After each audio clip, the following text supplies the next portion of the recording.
প্রিয় শিক্ষার্থী বন্ধুরা, আশা করি সবাই ভালো আছেন, সুস্থ আছেন এবং নিরাপদে আছেন। তাহলে আমরা পড়ছি আইন আদালত বার এমসিকিউ ফাউন্ডেশন নোট থেকে।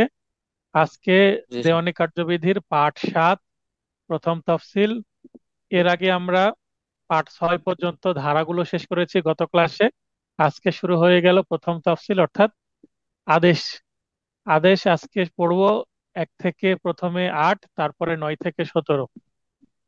তাহলে দেখেন যে এই পাশে বিধিগুলো কলাম আকারে দেওয়া আছে, যেমন বিধি 1, বিধি 3, বিধি 8, বিধি 9, বিধি 10 এইভাবে। আর এই পাশে আছে আদেশ 1, মোকদ্দমার সমূহ, মোকদ্দমার পক্ষ সমূহ। তাহলে আমরা প্রথমে পড়ছি আদেশ 1। আদেশ 1-এ বলা হচ্ছে মোকদ্দমার পক্ষ সমূহ, মানে একটা মামলা করলে বাদী, বিবাদী এরকম একাধিক পক্ষ থাকে। তো এই পক্ষদের বিষয়ে কি বিধান দেওয়া আছে? বিধি 1-এ বলা হচ্ছে আদেশ 1-এর বিধি 1 কারা বাদী হিসাবে পক্ষভুক্ত বা সামিল হবে। এই প্রশ্নের উত্তর দিচ্ছে যে কাদেরকে বাদী করা যাবে।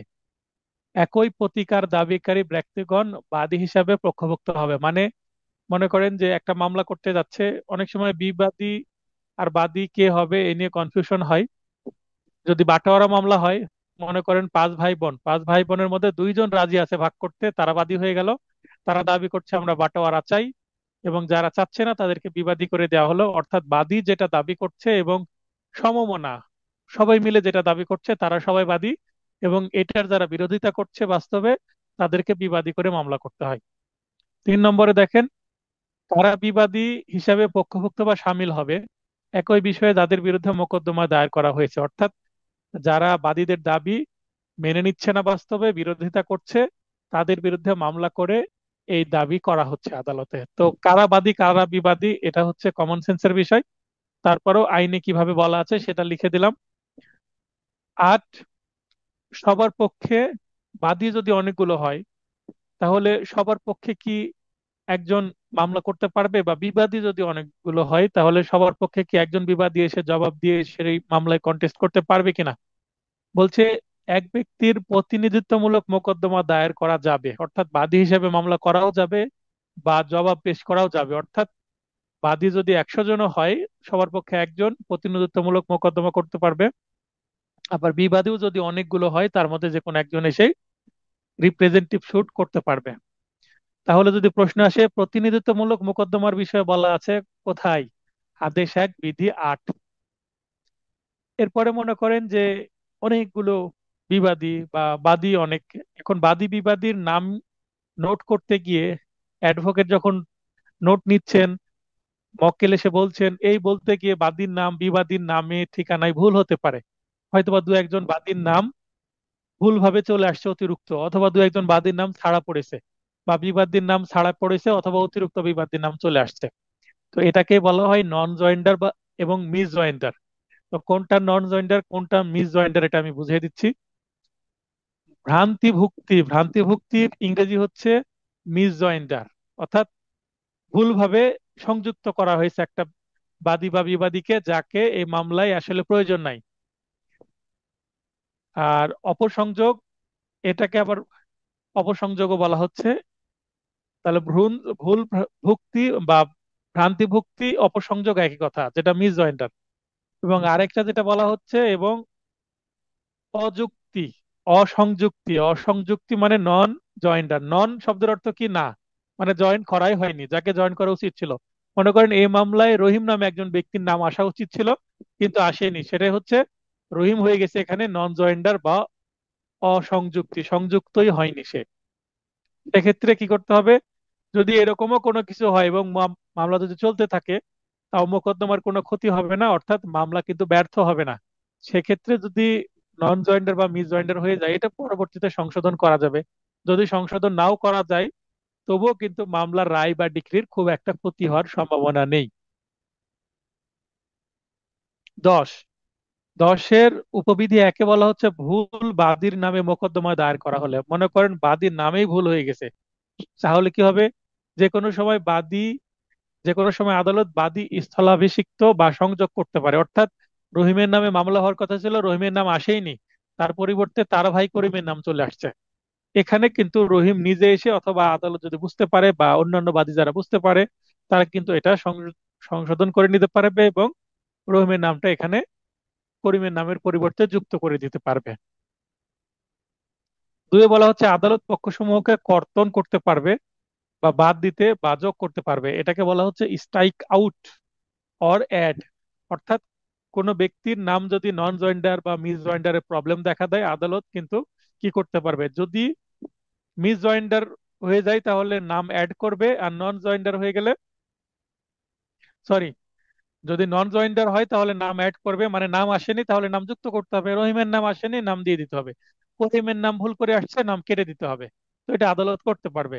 তাহলে আদেশ এক থেকে আমাদের এই মাত্র 5টি বিধি পড়লেই হবে, এবং এই বিধিগুলোর বিধানগুলোকেও কিন্তু আমি খুবই সংক্ষিপ্তভাবে উপস্থাপন করেছি, যেটা বুঝিয়ে দিলাম। এতটুকু পড়লেই হবে, এখান থেকে প্রশ্ন কমন পেতে পারেন। আদেশ দুয়ে মোকদ্দমার গঠন কেমন হবে, আমরা যে মোকদ্দমা করবো এটা কিভাবে করব, এটা সম্পর্কে জাস্ট আমরা একটা বিধি পড়বো। বিধি তিন, মোকদ্দমার কারণগুলো একত্রিতকরণ, অর্থাৎ কি কারণে মোকদ্দমা করছে, অর্থাৎ কজ অফ অ্যাকশন যতগুলো আছে সকল কজ অফ অ্যাকশন গুলোকে আমরা একত্রে করে মামলা দায়ের করব। অর্থাৎ joinder of causes of action, অর্থাৎ যদি একটা মামলা করার একাধিক কারণ থাকে সবগুলো একত্রে করে মামলা করা যাবে। জাস্ট এই বিধানটা পড়লেই হবে গঠনের ক্ষেত্রে। আদেশ তিন, স্বীকৃত প্রতিনিধি বা কৌশলী, স্বীকৃত প্রতিনিধি ও কৌশলী বা উকিল, ইংরেজিতে যেটাকে প্লিডার বলা হচ্ছে, অর্থাৎ একজন ব্যক্তি সে যদি অন্য কাউকে পাওয়ার অফ অ্যাটর্নি দেয় বা আমোক্তার হিসাবে নিয়োগ করে। যেমন আমার কাছে একটা মামলা আছে, আগামীকালকে আমি এই মামলায় ইনজাংশনের শুনানি করব। তো এই মামলার বাদী হচ্ছে একজন ছেলে, আর তার ছেলের পক্ষে পিতা হচ্ছে আমোক্তার। কি কারণে, এই মামলাটা 2009 সালে দায়ের করা, এবং ওই সময় তার সন্তানের বয়স ছিল 19 বছর। 19 বছর, উনি আবার কলেজে পড়তে মানে পড়াশোনায় ব্যস্ত এবং গ্রামে থাকতেন কম। তো বাবা চিন্তা করেছে বাবার তার ছেলের মামলায় কি হয়ে যাবেন, আম্মুক্তর হয়ে যাবেন, কারণ সম্পত্তি ছেলের নামে উনি কিনেছেন এই কারণে। তো এটাকে বলা হচ্ছে স্বীকৃত প্রতিনিধি। কোনো মামলায় কন্টেস্ট করতে হলে, স্বীকৃত প্রতিনিধি দিতে হলে আম্মুক্তার বা পাওয়ার অফ অ্যাটর্নি দিয়ে, মানে পাওয়ারের মাধ্যমে হস্তান্তর করতে হয়। এটা করা যাবে আদেশ তিনে। আবার বলা হচ্ছে মামলা, যেমন সিভিল মামলা আমরা দায়ের করার পর কখনো আদালতে, যেমন ক্রিমিনাল মামলা দায়ের করার সময় কিন্তু আদালতে কি করতে হয়, দাঁড়াতে হয়। যে মামলা ফাইলিং করছে, অর্থাৎ কমপ্লেনেন্ট যিনি বা ফরিয়াদি যিনি, তিনি আদালতে দাঁড়িয়ে জবানবন্দি দিয়ে মামলা ফাইলিং হয়, সিআর মামলার কথা বলছি। কিন্তু জিআর এবং নন জিআর মামলার ক্ষেত্রে তো থানায় মামলা হয় এজাহার এবং সাধারণ ডায়েরির মাধ্যমে। তো সেটা ভিন্ন বিষয়। তো আদালতে দাঁড়িয়ে মামলা করার ক্ষেত্রে সিআর মামলায়, ফৌজদারি মামলায় বাদীকে বা ফরিয়াদিকে দাঁড়াতে হয় বা নালিশকারীকে দাঁড়াতে হয়, কিন্তু সিভিল মামলার ক্ষেত্রে দাঁড়ানোর দরকার হয় না। স্বাক্ষর যদি মনে করে যে একজন অ্যাডভোকেট, এই স্বাক্ষরটা যে কোনো জায়গায় নিতে পারেন, যারা বাদী তাদের অ্যাডভোকেটের চেম্বারে নিতে পারে, অ্যাডভোকেটের কোর্টের চেম্বারে নিতে পারে, বা আইনজীবী যদি মনে করে যে এই মামলার কাগজপত্র নিয়ে তিনি বাদীর বাসায় চলে যাবেন, বাদীর বাসায় বসেও যদি স্বাক্ষর নেয় তাও চলবে। অর্থাৎ এই আসামি, সরি, বাদী যে স্বাক্ষর করেছে এটা আইনজীবী সবচেয়ে বড় প্রমাণ, অর্থাৎ আইনজীবী এটা সতর্ক হবেন যে হ্যাঁ প্রকৃত বাদী স্বাক্ষর করছেন কিনা। স্বাক্ষর আদালতের মধ্যেই দিতে হবে, এটা কোনো মানে ধরা বাঁধা নিয়ম নয়, আবশ্যক নয়। তাহলে আইনজীবী সবকিছু রেডি করবেন, স্বাক্ষর নিবেন, ওকালতনামায় স্বাক্ষর নিবেন, নিয়ে সেরেস্তায় জমা দিবেন। আমরা প্রথম ক্লাসে দেখেছিলাম যে মামলা ধাপগুলো কি কি। প্রথমেই সেরেস্তায় মামলা ফাইলিং করতে হয় বা দায়ের করতে হয়। তো এই দায়ের করার জন্য আইনজীবী দায়ের করবেন, এবং এরপরে মামলার সাক্ষীর আগ পর্যন্ত সাধারণত আর বাদীকে কোর্টে আসা লাগে না। আমরা অ্যাডভোকেট হাজিরা দিয়ে কিন্তু মামলাগুলো পরিচালনা করে থাকি আইনজীবী হিসাবে। একে বলা হচ্ছে উপস্থিতি ইত্যাদি ব্যক্তিগতভাবে অথবা স্বীকৃত প্রতিনিধি অথবা উকিল মারফত দেওয়া যাবে। তাহলে একজন মামলার বাদী, ওই যে বললাম ছেলে, বাদী নিজে এসেও দিতে পারে। আর যদি আমোক্তার নিয়োগ করে দেয় তাহলে আমোক্তার দিবে, তার মানে তার বাবা। আর যদি মনে করে বাবাকেও আসার দরকার নাই, উকিলের মাধ্যমে অ্যাডভোকেট হাজিরা জমা দিলেই হয়ে যাবে সেটা। তাহলে অ্যাডভোকেট হাজিরা বিধান কিন্তু স্পষ্টভাবে বলে দিচ্ছে আদেশ তিনের বিধি একে। আদেশ তিনের বিধি চারে বলা হচ্ছে উকিল নিয়োগ। কিভাবে উকিল নিয়োগ করা হবে, লিখিত ও স্বাক্ষরিত নিয়োগপত্রের মাধ্যমে। এখানে আপনারা ব্র্যাকেটে লিখে নেন ওকালতনামা। বা পাওয়ার।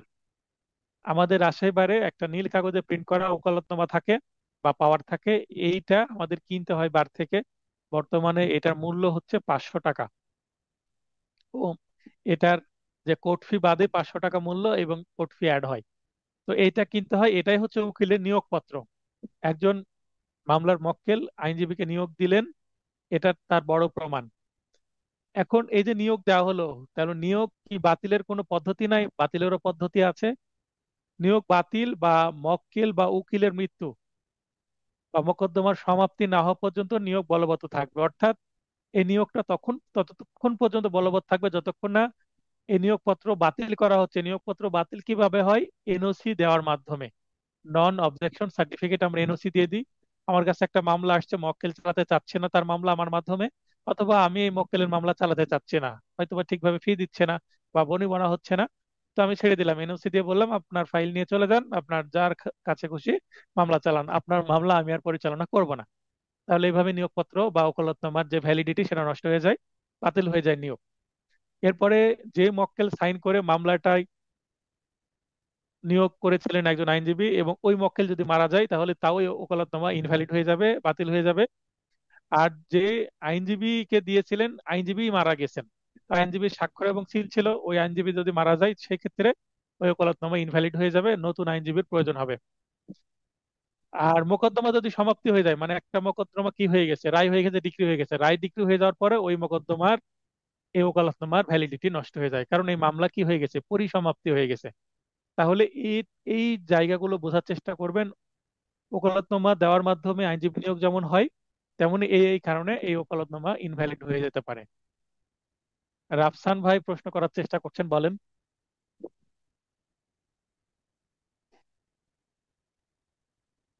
দ্রুত লাইনে আসেন ভাই, সময় নষ্ট হচ্ছে।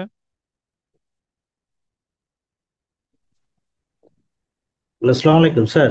হ্যাঁ, ওয়ালাইকুম আসসালাম ভাই, বলেন। স্যার এনওসিটা ওইটা কি, এটা একটু জানতে চাচ্ছিলাম। এনওসি হচ্ছে নন অবজেকশন সার্টিফিকেট, মানে আমি এই মামলা ছেড়ে দিলাম, এই মামলা অন্য কোনো উকিলের মাধ্যমে পরিচালনা করলে আমার আর আপত্তি নাই। স্যার এটা কি বুঝতে লিখিত পারলেন? দিবে স্যার? এনওসি ফর্মও এখন থাকে আমাদের রাজশাহীতে, এনওসি ফর্ম আছে। এক একটা এনওসি ও, ফর্মের দাম হচ্ছে 300 টাকা। জি জি স্যার, এইটা মানে জানা নেই। এটা এটা লোকাল বার অ্যাসোসিয়েশন থেকে ইস্যু করা হয়। এগুলো তো একটা মানে সেলেবল আইটেম। সেলেবল আইটেম মানে বিক্রয়যোগ্য জি কাগজপত্র, যেগুলোর মাধ্যমে বারের একটা মোটা অঙ্কের ইনকাম হয়। জি স্যার, ঠিক আছে। ধন্যবাদ স্যার।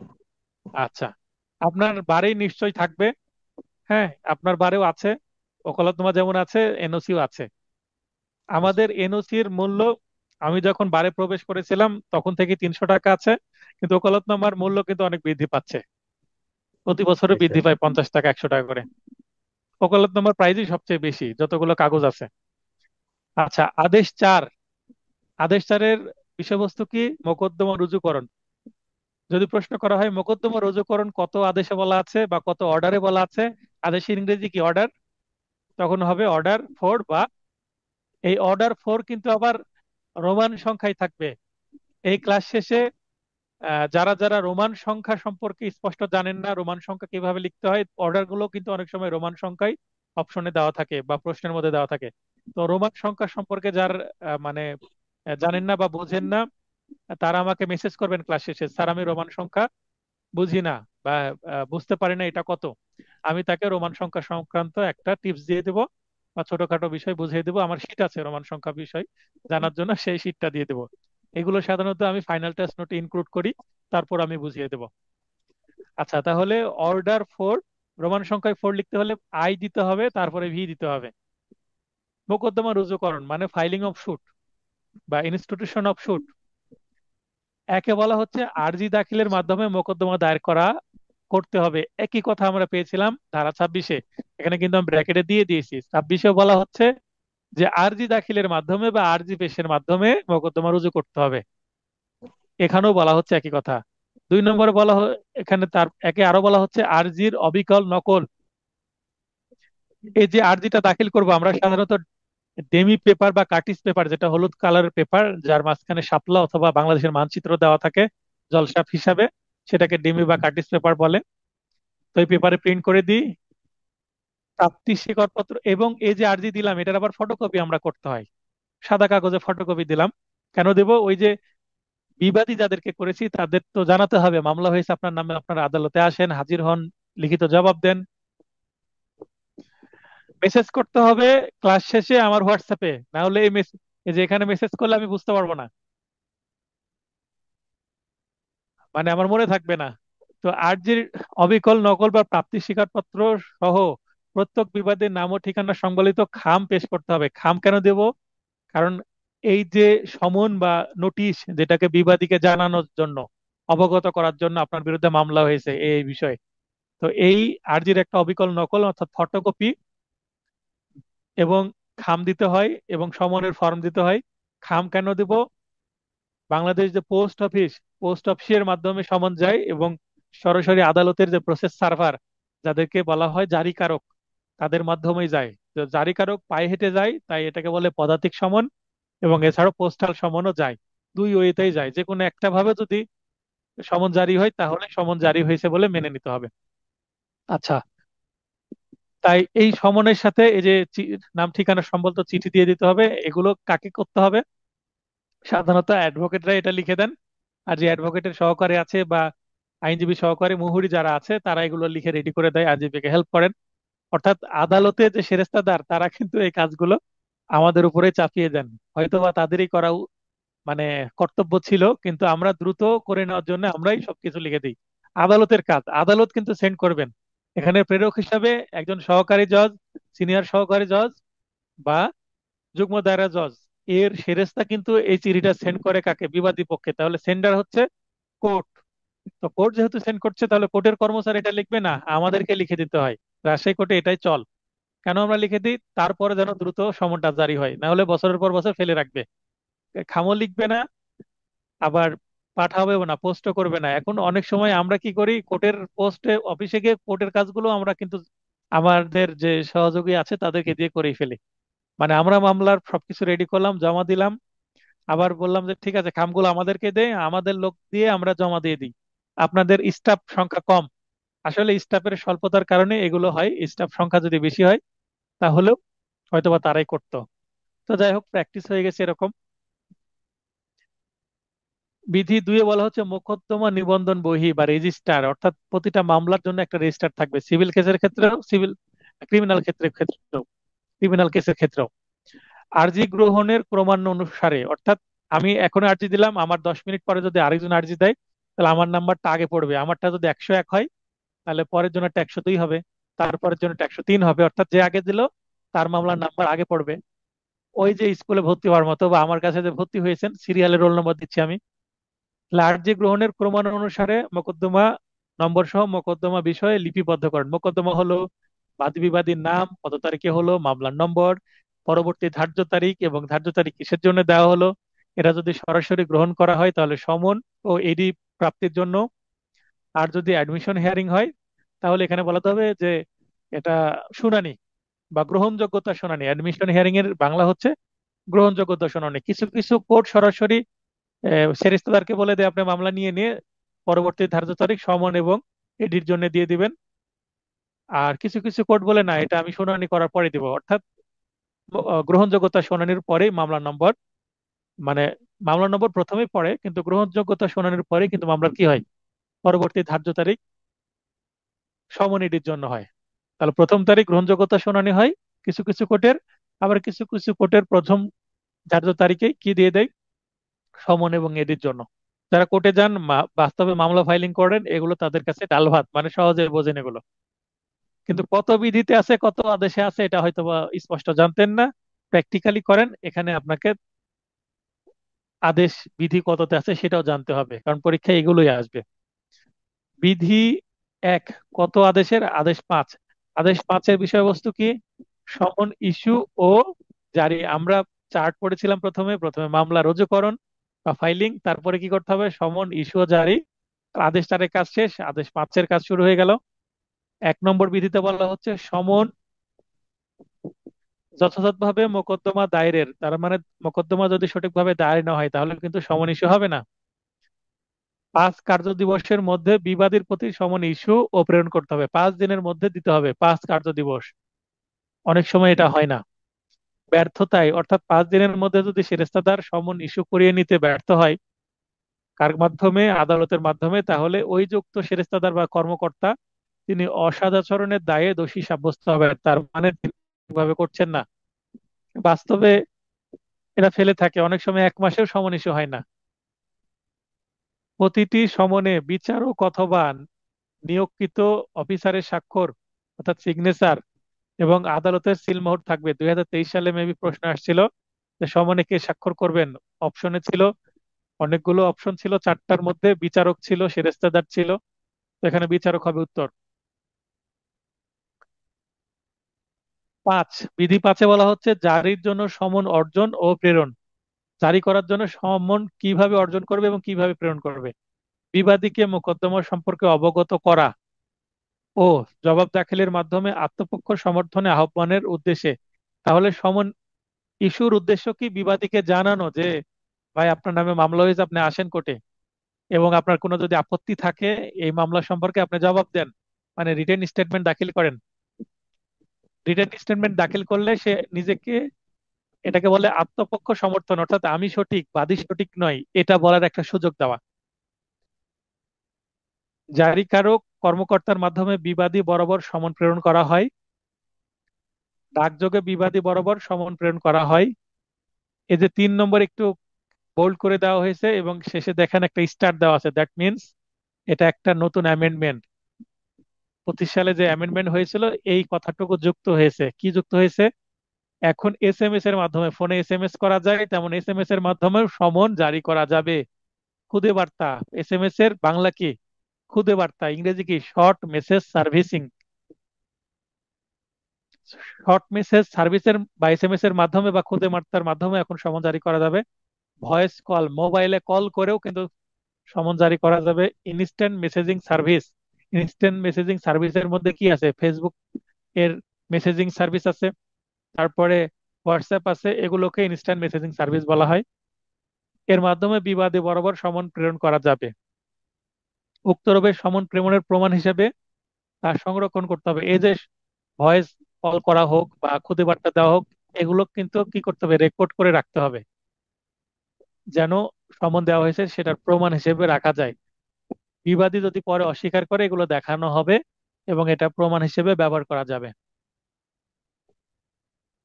জেলা জজ কুরিয়ার সার্ভিসের একটি তালিকা প্রস্তুত করবেন। এটা বাস্তবে আমি কখনো দেখিনি। কুরিয়ার সার্ভিসের মাধ্যমে না, সাধারণত পোস্ট অফিসের মাধ্যমেই কিন্তু এখনো সমন জারি করা হয়। কোনো কুরিয়ার সার্ভিসের মাধ্যমে সমন জারি করতে আমি দেখিনি। আইনে আছে কিন্তু বাস্তবে নেই। কর্মকর্তা বা কুরিয়ার সার্ভিস, সরি, কর্মকর্তা বা কুরিয়ার সার্ভিস অর্থাৎ ওই যে, যে সমন নিয়ে যাবে সে, বা যার মাধ্যমে সমন জারি করা হবে সে, অথবা কুরিয়ার সার্ভিস বা পোস্ট অফিসের কথাই বলি না কেন, 30 দিনের মধ্যে সমন প্রেরণ করবে। যদি 30 দিনের মাধ্যমে সমন প্রেরণ করতে না পারে অর্থাৎ ব্যর্থ হয়, সেক্ষেত্রে তিনি অসদাচরণের দায়ে দোষী সাব্যস্ত হবে। 9 ক, জারির জন্য সমন বাদীকে প্রদান। এখন একটা সমন জারি করার সমস্যা হচ্ছে, বাদী বলছে আমার হাতে দেন, আমি নিয়ে যে, আমি বাদীকে চিনি, বাদীর বাসায় আমি পৌঁছে দিচ্ছি। তাহলে বাদীর হাতে কি দেওয়া যাবে? যদি বাদী আবেদন করে, লিখিত আবেদন করলে অনেক সময় এই সমন জারির জন্য সমন বাদীকে প্রদান করা যেতে পারে, অর্থাৎ বাদীর হাতে দিবে, বাদী নিয়ে যেয়ে পৌঁছে দিবে এবং বিবাদী সই নিবে। 15, বিবাদীর পরিবারের প্রাপ্তবয়স্ক সদস্যের উপর সমন জারি করা যাবে, তবে ভৃত্য অর্থাৎ বাড়ির যে কাজ করার লোক বা কাজের লোক বা চাকর, তাকে পরিবারের সদস্য হিসেবে গণ্য করা যাবে না, অর্থাৎ এই চাকরের হাতে সমন এর কপি দেওয়া যাবে না। 18, জারির সময় ও পদ্ধতি, কখন জারি করা হলো, কত তারিখে জারি করা হলো এবং কিভাবে জারি করা হলো, এটা পৃষ্ঠাঙ্কন করতে হবে। দেখবেন যে আমরা সমন সাধারণত 2 সেট দিই, এক সেট পৌঁছে দেওয়া হয় এবং আরেক সেট ফেরত আসে, এবং ওই সেটের পেছনে লিখে দেয় জারিকারক যে হ্যাঁ এত তারিখ এতটার সময় এইভাবে সমন জারি করা হলো এবং তিনি স্বাক্ষর করেন। তার মানে জারি করা হয়েছে, এটাই জারির প্রমাণ। তাহলে জারি প্রমাণ স্বরূপ ফেরত সমনে, যেটা ফেরত আসে সমন, জারির সময় ও পদ্ধতি পৃষ্ঠাঙ্কন করতে হবে। হ্যাঁ জুয়েল ভাই প্রশ্ন করতে চাচ্ছেন, দ্রুত প্রশ্ন করেন।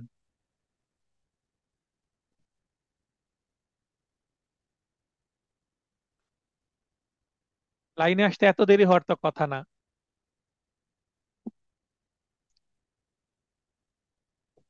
স্যার, হ্যাঁ বলেন। হ্যাঁ বলেন, দ্রুত লাইনে আসতে আমি হবে ভাই। আমি ঠাউগা ম্যাজিস্ট্রেট কোর্টের জারিগারক স্যার। আচ্ছা, তাহলে এগুলো তো ভালোভাবে জারি জানেন। ক্লাস আসলো, বলতে চাইছিলাম জারি ক্লাস আসলো স্যার। হ্যাঁ বলেন। হ্যাঁ, ম্যাজিস্ট্রেট কোর্টের সমন জারি করি আমি। আচ্ছা, নয়েজ না থাকলে লাইনে থাকেন। যদি আমার নোটে কোনো জায়গায় ভুল থাকে ভুল ধরে দিবেন, যেহেতু আপনি স্যার, প্র্যাকটিক্যালি ও কাজগুলো তো করেন। আমি তো ম্যাজিস্ট্রেট কোর্টে জারি করি স্যার, মানে ও আচ্ছা, জজ যেহেতু করে আপনি কিভাবে ম্যাজিস্ট্রেট জারি কোর্টে, করা, আপনি চিফ যেহেতু জুডিশিয়াল ম্যাজিস্ট্রেট ম্যাজিস্ট্রেট কোর্টে কোর্ট। জারি করেন মানে ক্রিমিনাল কেসের ক্ষেত্রে করেন, সিভিল কেস করেন জি না তাই স্যার, তো? সিভিলে আমি করি না স্যার, ওই অনেকে দিলে আমার বাড়ি আশেপাশেই থাকে, হুম হুম। ওই দুই একটা করে দিই আর কি, এ পর্যন্তই। আচ্ছা, আমরা যখন সিআরপিসি 203 ধারা 204 ধারা এগুলো পড়বো তখন সেগুলো সম্পর্কে জানতে পারবো। অনেকটা মিল জি আছে। স্যার। তারপর আপনি লাইনে থাকেন, বোঝার চেষ্টা করেন। 19 জি ক, স্যার। জারিকারক। জারিকারককে ইংলিশে প্রসেসর বলা হয়, হ্যাঁ।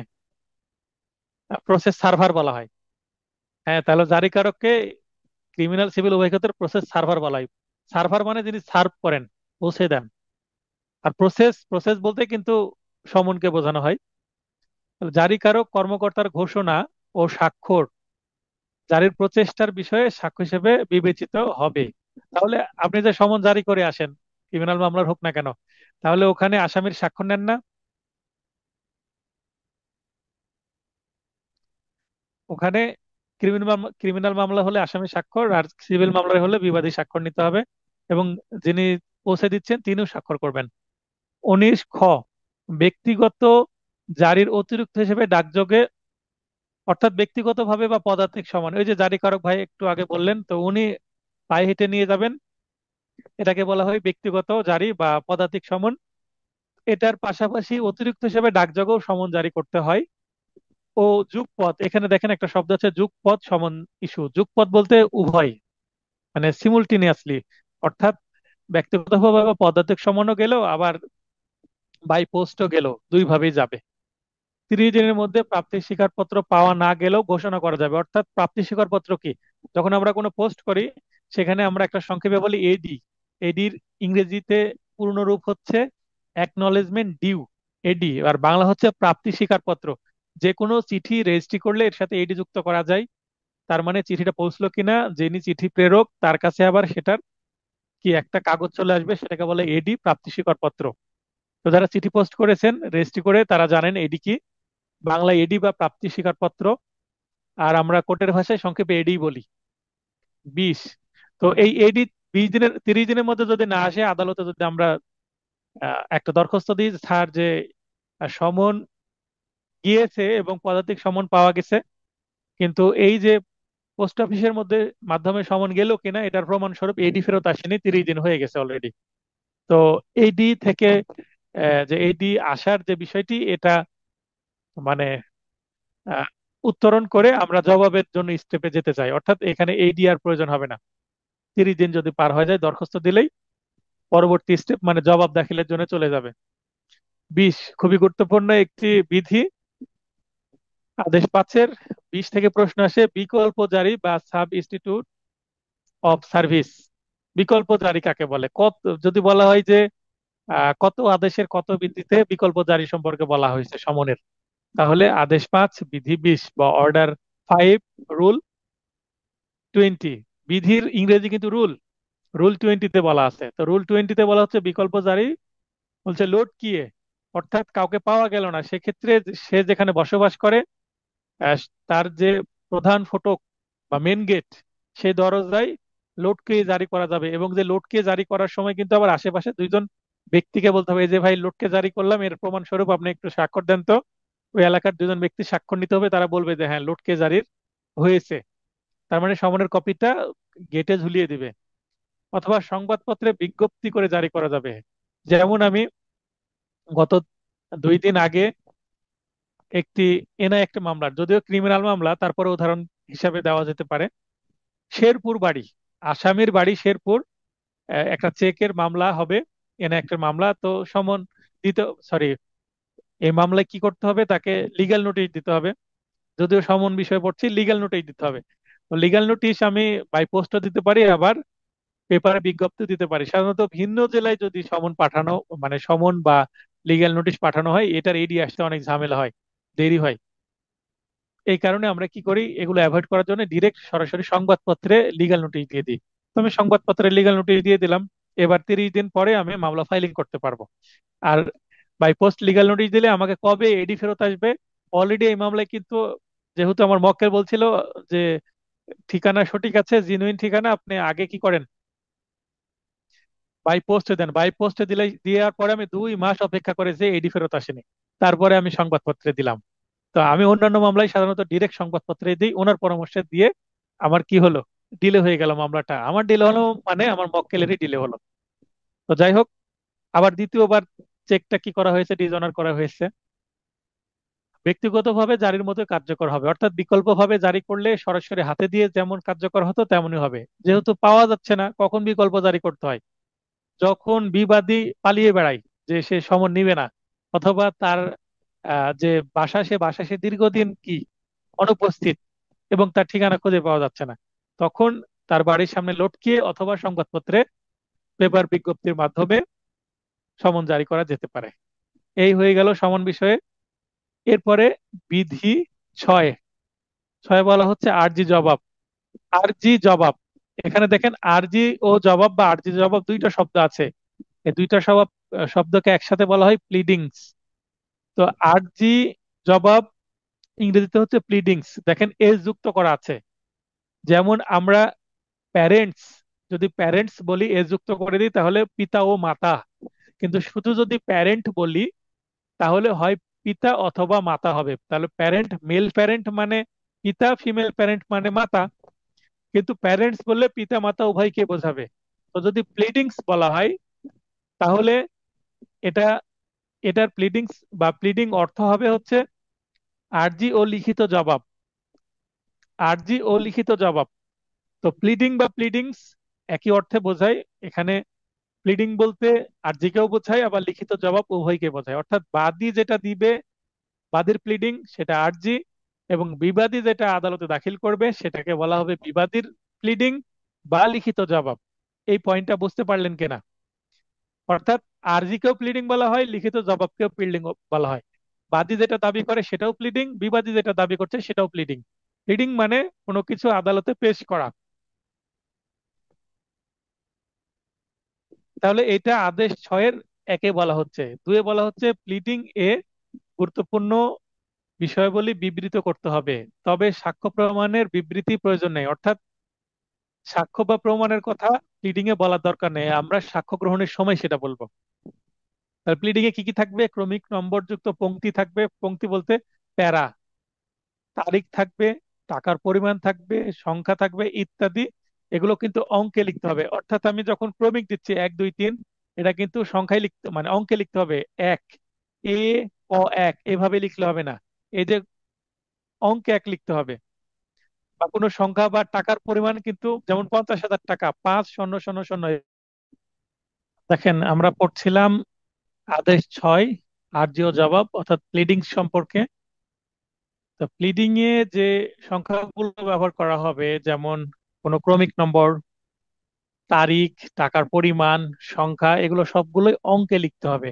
যদি কোথাও লেখা থাকে 5,000, তাহলে 5 0 0 0 এভাবে লিখতে হবে। ব্র্যাকেটে আমরা কথাই লিখে দিতে পারি, যেমন পয়ে চন্দ্রবিন্দু, আকার চ 5,000, অয়াকার বর্গীয় জ আকার র, এভাবে আমরা লিখতেই পারি, কিন্তু আমাকে অবশ্যই সংখ্যাটা অঙ্কে লিখতেই হবে প্রথমে, অর্থাৎ ডিজিট ব্যবহার করতেই হবে। 14, লিডিং স্বাক্ষরিত হতে হবে। এটা কিন্তু শ্যাডো করা আছে, মানে গুরুত্বপূর্ণ লাইন। পক্ষ, পক্ষ বলতে বাদী বিবাদী উভয়কে বোঝাচ্ছে। ও প্লিডার, প্লিডার, প্লিডার মানে অ্যাডভোকেট বা ক্ষমতাপ্রাপ্ত ব্যক্তির দ্বারা। অর্থাৎ একটা প্লিডিংস যদি কেউ মামলা করে, ফাইলিং করে, তাহলে বাদী, বাদী তো সই করবেই, আবার বাদীর অ্যাডভোকেটও সই করবে। আর যদি বিবাদী হয়, বিবাদীর লিখিত জবাবে বাদীও সই করবে, বিবাদীও সই করবে, বিবাদীর অ্যাডভোকেটও সই করবে। 15, রুল বা বিধি 15 বলা হচ্ছে প্লিডিং এর সত্যতা প্রতিপাদন বা সত্য পাঠ বা ভেরিফিকেশন করবে কে? পক্ষ বা বিষয়ের সাথে পরিচিত, অর্থাৎ জবাব বিষয়ে ওকাভি ওয়াকিবহাল ব্যক্তি। ওয়াকিবহাল ব্যক্তি বলতে বোঝাচ্ছেন যিনি জানেন বা অবগত কোনো ব্যক্তি, অর্থাৎ একটা আর্জি এবং লিখিত জবাব বিষয়ে যিনি জানেন তাকে দিয়েও স্বাক্ষর করানো যাবে। এখানে ওয়াকিবহাল ব্যক্তি বলতে কিন্তু আম মোক্তারকে বোঝানো হতে পারে, অর্থাৎ মামলার বাদী বা বিবাদীর পক্ষে কোনো ব্যক্তি যিনি আছেন তিনি। 16, প্লিডিং কর্তন বা সংশোধনের আদেশ, ইংরেজিতে বলা হচ্ছে স্ট্রাইক আউট। প্রশ্ন আসতে পারে যে প্লিডিং স্ট্রাইক আউটের বিধান কততে আছে? আদেশ 6, বিধি 16। আর ভেরিফিকেশন বা সত্য পাঠের বিধান কততে আছে? আদেশ 6, বিধি 15। তো স্ট্রাইক আউট করতে পারবে যে কোনো পর্যায়ে আদালত অপ্রয়োজনীয় বা কুৎসাজনক অংশটি বাদ দিতে পারবেন। যে কোনো পর্যায়ে বলতে মামলার শুরু থেকে শেষ পর্যন্ত আমরা যে স্টেপ গুলো দেখেছিলাম চার্টের মাধ্যমে, এর যে কোনো একটা পর্যায়ে অর্থাৎ পিএইচে গিয়েও কিন্তু প্লিডিং সংশোধন বা কর্তন করা যাবে যে কোনো পর্যায়ে। এখানে আদালতও করতে পারবে অথবা আর্জি সংশোধনের আবেদন বাদী পক্ষ নিজে দিয়ে আর্জি সংশোধন করে নিতে পারবে। 17তে বলা হচ্ছে প্লিডিং সংশোধন অর্থাৎ প্রসিডিংস এর যে কোনো পর্যায়ে করা যাবে, তবে বিচার শুরুর পর নাই। বিচার শুরু বলতে স্বাক্ষর যখন শুরু হয়ে যায় তারপরে আর করা যাবে না। স্বাক্ষর শুরু হয়ে গেলে যে বিষয়ে একবার সাক্ষ্য বললো তার মানে ডেপোজিশন বা সাক্ষ্য গ্রহণ হয়ে গেল। তো পিডব্লিউ বা ডিডব্লিউ যখন কোনো বক্তব্য দিচ্ছেন, জবানবন্দি জেরা হয়ে যাচ্ছে, তো ওই বিষয়ে কিন্তু যেহেতু রেকর্ড হয়ে যাচ্ছে মামলাটি সাক্ষ্য হিসাবে, তখন আর প্লিডিং সাধারণত সংশোধন করতে যায় না, তবে ব্যতিক্রম সাপেক্ষে আদালত সন্তুষ্ট হলে দিতেও পারবে। সাধারণ নিয়ম দেওয়া যাবে না। বিকল বিলম্ব করার উদ্দেশ্যে কেউ যদি এই প্লিডিং সংশোধনের আবেদন করে তাহলে তাকে ক্ষতিপূরণও দিতে হতে পারে, অর্থাৎ উল্টো তাকে কম্পেনসেশন দিতে হবে। 18, আদেশের পর 14 দিনের মধ্যে প্লিডিং সংশোধন করতে হবে, অর্থাৎ কোনো ব্যক্তি বা বাদী বা বিবাদী, বাদী যদি আবেদন করে যে আমি আর্জি সংশোধন করতে চাই, অথবা বিবাদী যদি আবেদন করে যে আমার লিখিত জবাব আমি সংশোধন করতে চাই, তো এই সংশোধনের আদেশ দেওয়া হলো। আদেশ দেওয়ার পর বলা হলো যে ঠিক আছে, মঞ্জুর করা হলো, তখন এই 14 দিনের মধ্যে কিন্তু সংশোধন করে একটা ফ্রেশ আর্জি বা একটা ফ্রেশ লিখিত জবাব জমা দিতে হবে। এ জমা দেওয়ার সময় কি? 14 দিন। ব্যর্থতায় যদি ব্যর্থ হয় কেউ তাহলে সংশোধনের আর কোনো সুযোগ পাবে না, অর্থাৎ একবার তাকে সুযোগ দিল সংশোধন করার, সে ব্যর্থ হলো, দ্বিতীয়বার আর সুযোগ দেওয়া হবে না। এবার আদেশ 7, দেখেন একটু আগে আমরা আদেশ 6 আর্জি ও লিখিত জবাব মানে প্লিডিং, অর্থাৎ আর্জি ও লিখিত জবাব উভয় বিষয়টা কিন্তু একটা সম্যক ধারণা পেলাম সেটা কেমন হবে, অর্থাৎ দুইটারই কমন যে ফ্যাক্টরস বা ফ্যাক্ট গুলো সেগুলো এখানে 6 বর্ণনা করা হয়েছে। এবার সাথে এসে আরজি, আরজির আপনারা ব্র্যাকেটে লিখে নিতে পারেন প্লেন্ট, PLANT, প্লেন্ট। তো আরজি কে প্লেন্ট বলা হয়, এটা ডিরেক্ট সাথে বলা হচ্ছে, এখানে আরজি সম্পর্কে আলাদাভাবেই স্পষ্ট বলা আছে। তো সাথের একে বলা হচ্ছে বিধি। আরজিতে যা যা থাকবে 9টি বিষয় কিন্তু আরজিতে থাকবে, যেমন এক, যে আদালতে মোকদ্দমাটি দায়ের করতে হবে তার নাম, অর্থাৎ আদালতের নাম প্রথমেই লিখতে হবে মাথায় বড় করে, যে অমুক আদালতে মামলাটি দায়ের করা হচ্ছে, তাহলে আদালতের নাম তো দিতেই হবে। এরপরে দেখেন খ ও গ এই দুইটা বোল্ড করা আছে, তার মানে এখানে কি করা আছে, সংশোধন করা হয়েছে রিসেন্টলি 2025 সালে। বাদীর নাম ঠিকানা, বাদীর নাম ঠিকানা কিন্তু আগেও ছিল, নতুন কি যুক্ত হয়েছে? ফোন নম্বর বা মোবাইল নম্বর। আগে ফোন নম্বর মোবাইল দাও নম্বর কম্পালসারি না, আমরা পড়ছি কিন্তু 1908 সালের আইন। 1908 সালে কার মোবাইল নম্বর ছিল? কিন্তু এখন সবারই প্রায় মোবাইল নম্বর আছে, তাহলে ফোন নম্বর বা মোবাইল নম্বর যুক্ত করতে হবে। এটা 25 সালের সংশোধন। জাতীয় পরিচয়পত্র নম্বর NID নাম্বার যুক্ত করতে হবে। আর যদি সম্ভব হয়, যদি থাকে, ইমেল নম্বরও দেওয়া যেতে পারে, যদি শিক্ষিত ইমেল নম্বর থাকা কোনো বিবাদী বা বাদী হয় তাহলে তাদের ইমেল নাম্বারও দিতে হবে। তেমনি বিবাদীর নাম ঠিকানা বিবাদীরও ফোন নম্বর বা মোবাইল নম্বর বা জাতীয় পরিচয়পত্র নম্বর, অনেক সময় বিবাদের কিন্তু জাতীয় পরিচয়পত্র নম্বর সংগ্রহ করা সম্ভব না। বাদী যারা আছে তারা তো অ্যাডভোকেটের কাছে আসছে, তো বাদীর নিজের মোবাইল নম্বর, নিজের জাতীয় পরিচয়পত্র নম্বর তো দেওয়া সম্ভব, কিন্তু অনেক সময় বিবাদীর মোবাইল নম্বরও দেওয়া সম্ভব হয় না, বিবাদীর জাতীয় পরিচয়পত্র দেওয়া সম্ভব নাও হতে পারে, আবার বিবাদীর ইমেল নম্বরও যদি না থাকে বা দেওয়া সম্ভব নাও হতে পারে। তো এখানে দেখেন একটা পয়েন্ট যুক্ত করে দিয়েছে, যতদূর নিশ্চিত হওয়া যায়, অর্থাৎ দেওয়া গেলে দিবেন, না গেলে না, নাম ঠিকানা তো সঠিক হতে হবে। আর ফোন নম্বর বিবাদীর, জাতীয় পরিচয়পত্র নম্বর যত নিশ্চিত হওয়া যায়, মানে যতদূর নিশ্চিত হওয়া যায় ততদূর পর্যন্ত দিতে হবে, না দিলে খুব একটা ক্ষতি নাই। তো এটা রিসেন্ট অ্যামেন্ডমেন্ট। বাদী ও বিবাদীর যদি নাবালক বা উন্মাদ হলে উক্ত বিষয় বিবৃতি থাকবে যে বাদী বা বিবাদী নাবালক কিনা। নাবালক থাকলে তার পক্ষে নেক্সট ফ্রেন্ড বা তার যে প্রতিনিধি, তিনি কিন্তু মামলা করতে পারবেন। মোকদ্দমার কারণ ও তা উদ্ভবের সময় বিষয় বিবৃতি, অর্থাৎ কখন মামলার কারণ উদ্ভব হলো, অর্থাৎ কজ অফ অ্যাকশন তৈরি হলো কখন, আদালতের এখতিয়ার আছে কিনা এই মর্মে বিবৃতি দিতে হবে। মানে এই মামলাটি আদালতে দায়ের করার জন্য আদালতের আর্থিক এখতিয়ার আছে কিনা, অর্থাৎ এটা যদি 25 লক্ষ টাকার মামলা হয় তাহলে সিনিয়র সহকারী জজ, 20 লক্ষ টাকার মামলা হলেও সিনিয়র সহকারী জজ, 14 লক্ষ টাকার মামলা হলে বা 15 লক্ষ টাকার মামলা হলে সহকারী জজ। তাহলে আর্থিক এখতিয়ার ম্যাচ করছে কিনা, যেটা আমরা প্রায় প্রথম ক্লাসের দিকে দেখেছিলাম। এবং টেরিটোরিয়াল জুরিসডিকশন বা স্থানীয় এখতিয়ার আছে কিনা আদালতের, অর্থাৎ এরা যদি পুঠিয়া থানার আন্ডারে কোনো সম্পত্তি হয়, তাহলে পুঠিয়া থানার যে সহকারী জজ আছে সেই সহকারী জজের কাছে করতে হবে। রাজশাহী জেলার একটা থানার নাম পুঠিয়া, তো আপনাদের এলাকাতেও কিন্তু জেলার আন্ডারে থানার নাম আছে বা উপজেলার নাম আছে, তো প্রতিটা উপজেলা বা থানা ভিত্তিক কি থাকে, সহকারী জজ আলাদা আলাদা থাকে। তো সেটাই বলা হচ্ছে স্থানীয় এখতিয়ার। বাদী যে প্রতিকা প্রতিকার, এখানে দেখেন একটা শব্দ আছে, এই শব্দটা সংশোধন করে নেন। এখানে বাদী করে লেখা আছে, এখানে হবে দাবি করে। বাদী যে প্রতিকার দাবি করে সেটা প্রার্থনা করতে হবে। বাদী যে প্রতিকার দাবি করে সেটা প্রার্থনা করবে, অর্থাৎ প্রার্থনায় বলা হবে যে হ্যাঁ, এই বিষয়ে যদি কোনো ঘোষণামূলক মোকদ্দমা হয় তাহলে এই বিষয়ে বাদীর পক্ষে ঘোষণা এবং বিবাদীর বিরুদ্ধে ডিক্রি দিতে, এভাবে প্রার্থনায় উল্লেখ করতে হবে। যখন আমরা রিটেন ক্লাস করব তখন রিয়েল যে ড্রাফটিং দেখব, মোসাবিদা দেখব, তখন এগুলো জানতে পারবো। আংশিক দাবি ত্যাগ করতে বা দাবি সমন্বয়, অর্থাৎ সেট অফ বিষয়ে বাদী সম্মত থাকলে উক্ত বিষয়ে বিবৃতি, বাদী মামলা ফাইলিং এর সময় যদি কোনো কিছু স্বীকার করে যে হ্যাঁ আমি বিবাদীর কাছে 10 লক্ষ টাকা পাবো, কিন্তু বিবাদী আমার কাছে মাত্র 2 লক্ষ টাকা পাবে। এখন বিবাদী যদি ওই 2 লক্ষ টাকা স্বীকার করে নেয়, আমার যদি মানে বিবাদী যদি আমার 10 লক্ষ টাকা স্বীকার করে নাই, তাহলে আমি বিবাদী 2 লক্ষ টাকা স্বীকার করে নিব, অর্থাৎ আমাকে 8 লক্ষ টাকা দিলেই মামলা আমি সলেনামা করে নিব বা উত্তোলন করে নিব।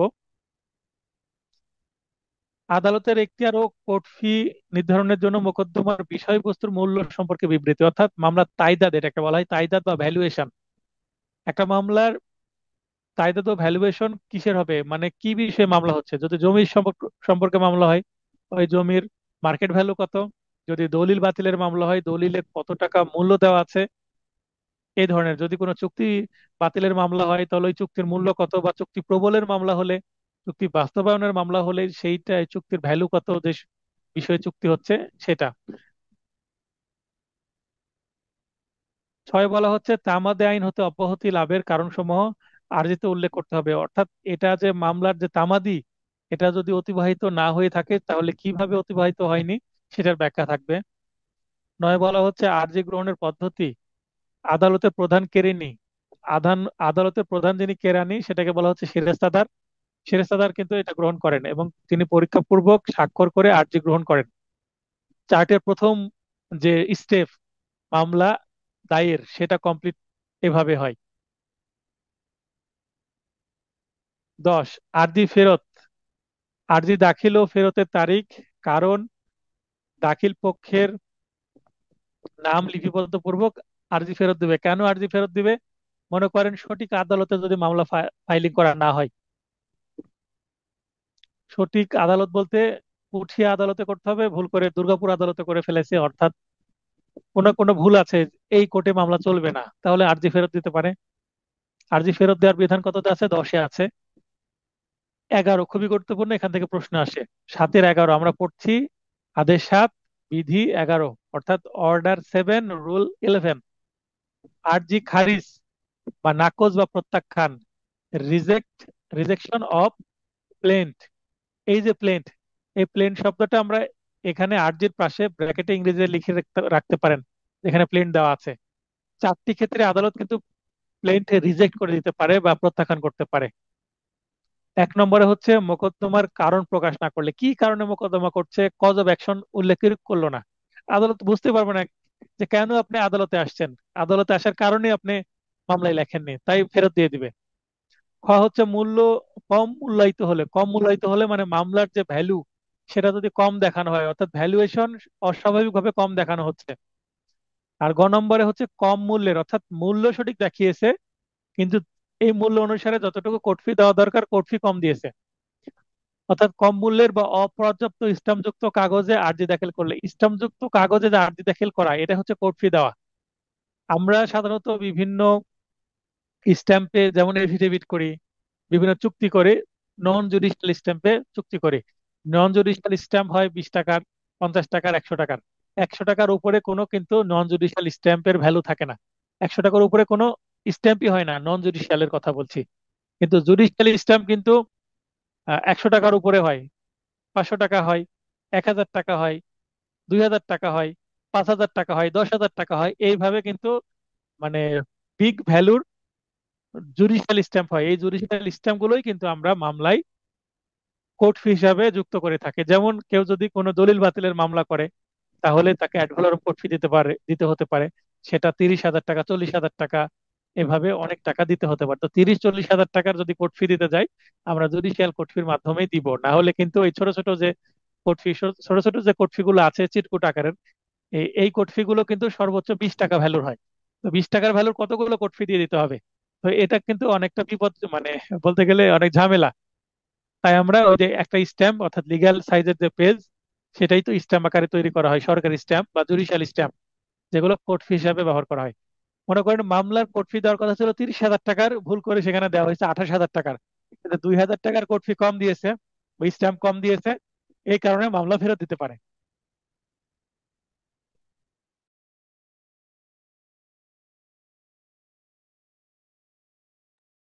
সেক্ষেত্রে যদি কেউ মনে করে যে না, আমি কোর্ট ফি 2,000 টাকা কম হয়েছে আমি দিয়ে দিব, সেক্ষেত্রে 21 দিনের মধ্যে প্রয়োজনীয় স্ট্যাম্প সরবরাহ করে ত্রুটি দূর করা যাবে। তাহলে আদালতকে যদি দরখাস্ত দেওয়া হয়, ইওর অনার, ভুল করে কোর্ট ফি কম দিয়ে ফেলেছে, আমি সঠিক কোর্ট ফি দিয়ে দিচ্ছি, তখন আদালত বলবে যে, ঠিক আছে, আপনাকে 21 দিন সময় দেওয়া হলো, এই সময়ের মধ্যে আপনি কোর্ট ফি দিয়ে দেন অতি প্রয়োজনীয়। 21 দিনের মধ্যে যদি কোর্ট ফি না দিয়ে দেয় তাহলে কি হয়ে যাবে? রিজেক্ট হয়ে যাবে ফাইনালি, অর্থাৎ আরজিটি প্রত্যাখ্যান হয়ে যাবে। 4 নম্বর পয়েন্ট বলতে হচ্ছে কোনো আইন দ্বারা বারিত হলে, অর্থাৎ এমন একটি মামলা যে মামলাটি কিন্তু মামলা দায়ের করাই যায় না, মানে এই ধরনের মামলা হয় না, তখন আরজি প্রত্যাখ্যান হবে। এটি একটি আপিলযোগ্য আদেশ, এটি একটি আপিলযোগ্য ডিক্রি, অর্থাৎ মামলা প্রত্যাখ্যানের আদেশকে ডিক্রি বলবো না আদেশ বলবো?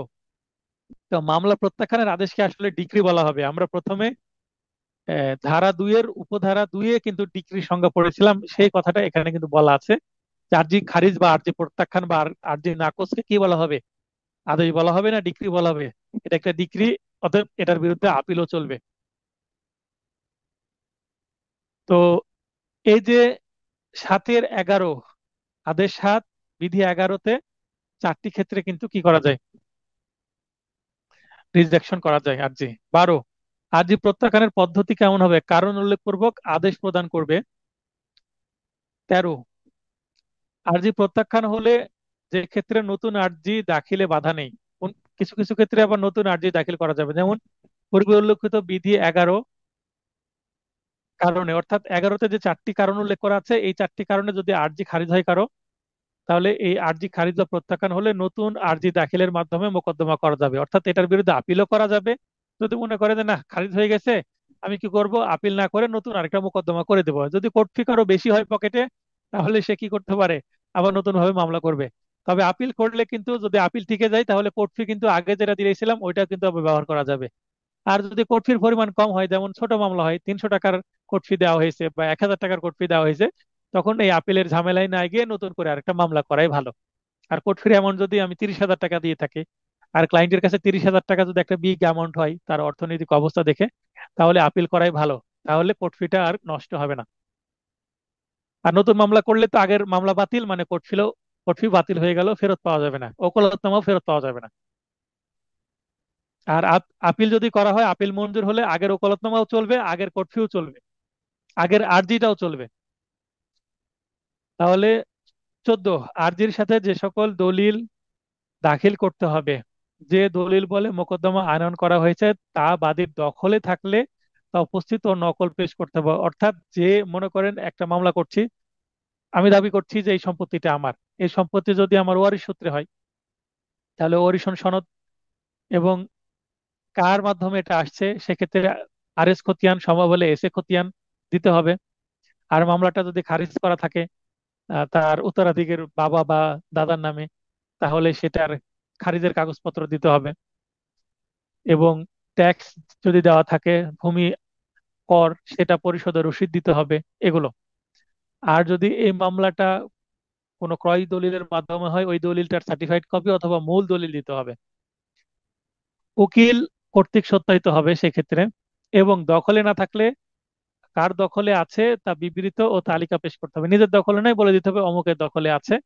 তখন আদালত মামলা ফাইলিং করার পরে তাকে তলব করবে দলিল দাখিল করার জন্য। 15, বাদীর দখলে কোনো দলিল না থাকলে বিবৃতি, কার দখলে আছে তা বিবৃতি ও তালিকা পেশ করতে হবে। আদেশ 8, লিখিত জবাব ও পাল্টা দাবি। তাহলে আমরা দেখেন আদেশ 6-এ প্লিডিংস সম্পর্কে জানলাম। প্লিডিংস মানে আরজি, লিখিত জবাব উভয়। 7-এ এসে প্লিডিং সম্পর্কে ডিটেলস জানলাম, এবার 8-এ এসে আবার লিখিত জবাব সম্পর্কে আলাদাভাবে জানবো। বিধি 1-এ বলা হচ্ছে লিখিত বিবৃতি বা জবাব সমন জারি 30 দিনের মধ্যে দিতে হবে।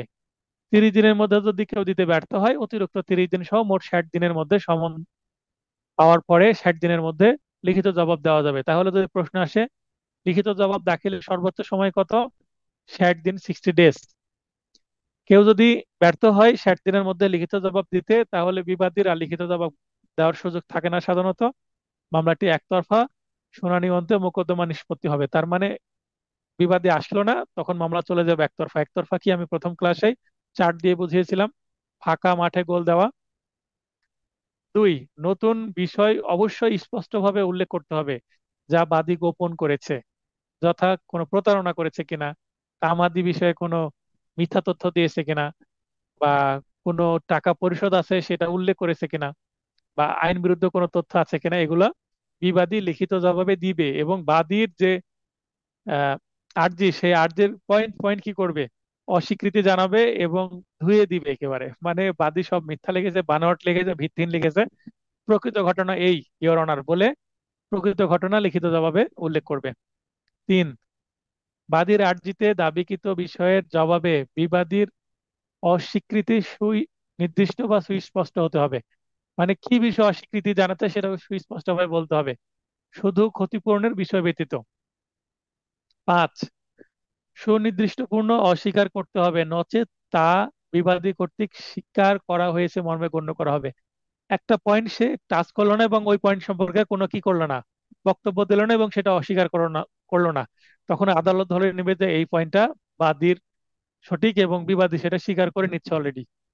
আদালত ইচ্ছানুযায়ী স্বীকৃত বিষয় প্রমাণের নির্দেশ দিতে পারে। বাদী যদি কোনো কিছু স্বীকার করে নয়, তবু আদালত বলতে পারে যে, সরি, বিবাদী বাদীর একটা বিষয় স্বীকার করে নিচ্ছে, তারপরেও আদালত বলতে পারে আপনি এটা প্রমাণ করেন। যদিও আমরা জানি যে স্বীকৃত বিষয় প্রমাণ করা দরকার হয় না, আমরা যখন সাক্ষ্য আইন পড়বো এটা জানবো। তারপর আদালত চাইলে স্বীকৃত বিষয় প্রমাণের নির্দেশ দিতে পারে। কখন? যদি বাদী বিবাদী যোগসাজশ করে অন্য কোনো বিবাদী যাকে কি করা হয়নি, এই মামলায় যুক্ত করা হয়নি, যোগসাজশ করে বাদী বিবাদী এক হয়ে যদি কোনো ডিক্রি নেওয়ার চেষ্টা করে, আদালতকে মিসলিড বা আদালতের সাথে প্রতারণা করে, তখন আদালতের সন্দেহ হলে স্বীকৃত বিষয় প্রমাণের নির্দেশ দিতে পারে। অর্থাৎ বাদী স্বীকার করলেই হবে না, প্রমাণ করে দেখান। 6, অর্থের মামলায় লিখিত বিবৃতিতে দাবি সমন্বয়, দাবি সমন্বয়ের ইংরেজিতে বলা হয় সেট অফ, সেট অফটাই বেশি চলে। লিখিত পরীক্ষায় প্রচুর সেট অফ সম্পর্কে প্রশ্ন আসে, বিবরণ দিতে হবে। তাহলে সেট অফের বিধান দেওয়া আছে 6-এ, 8-এর 6-এ।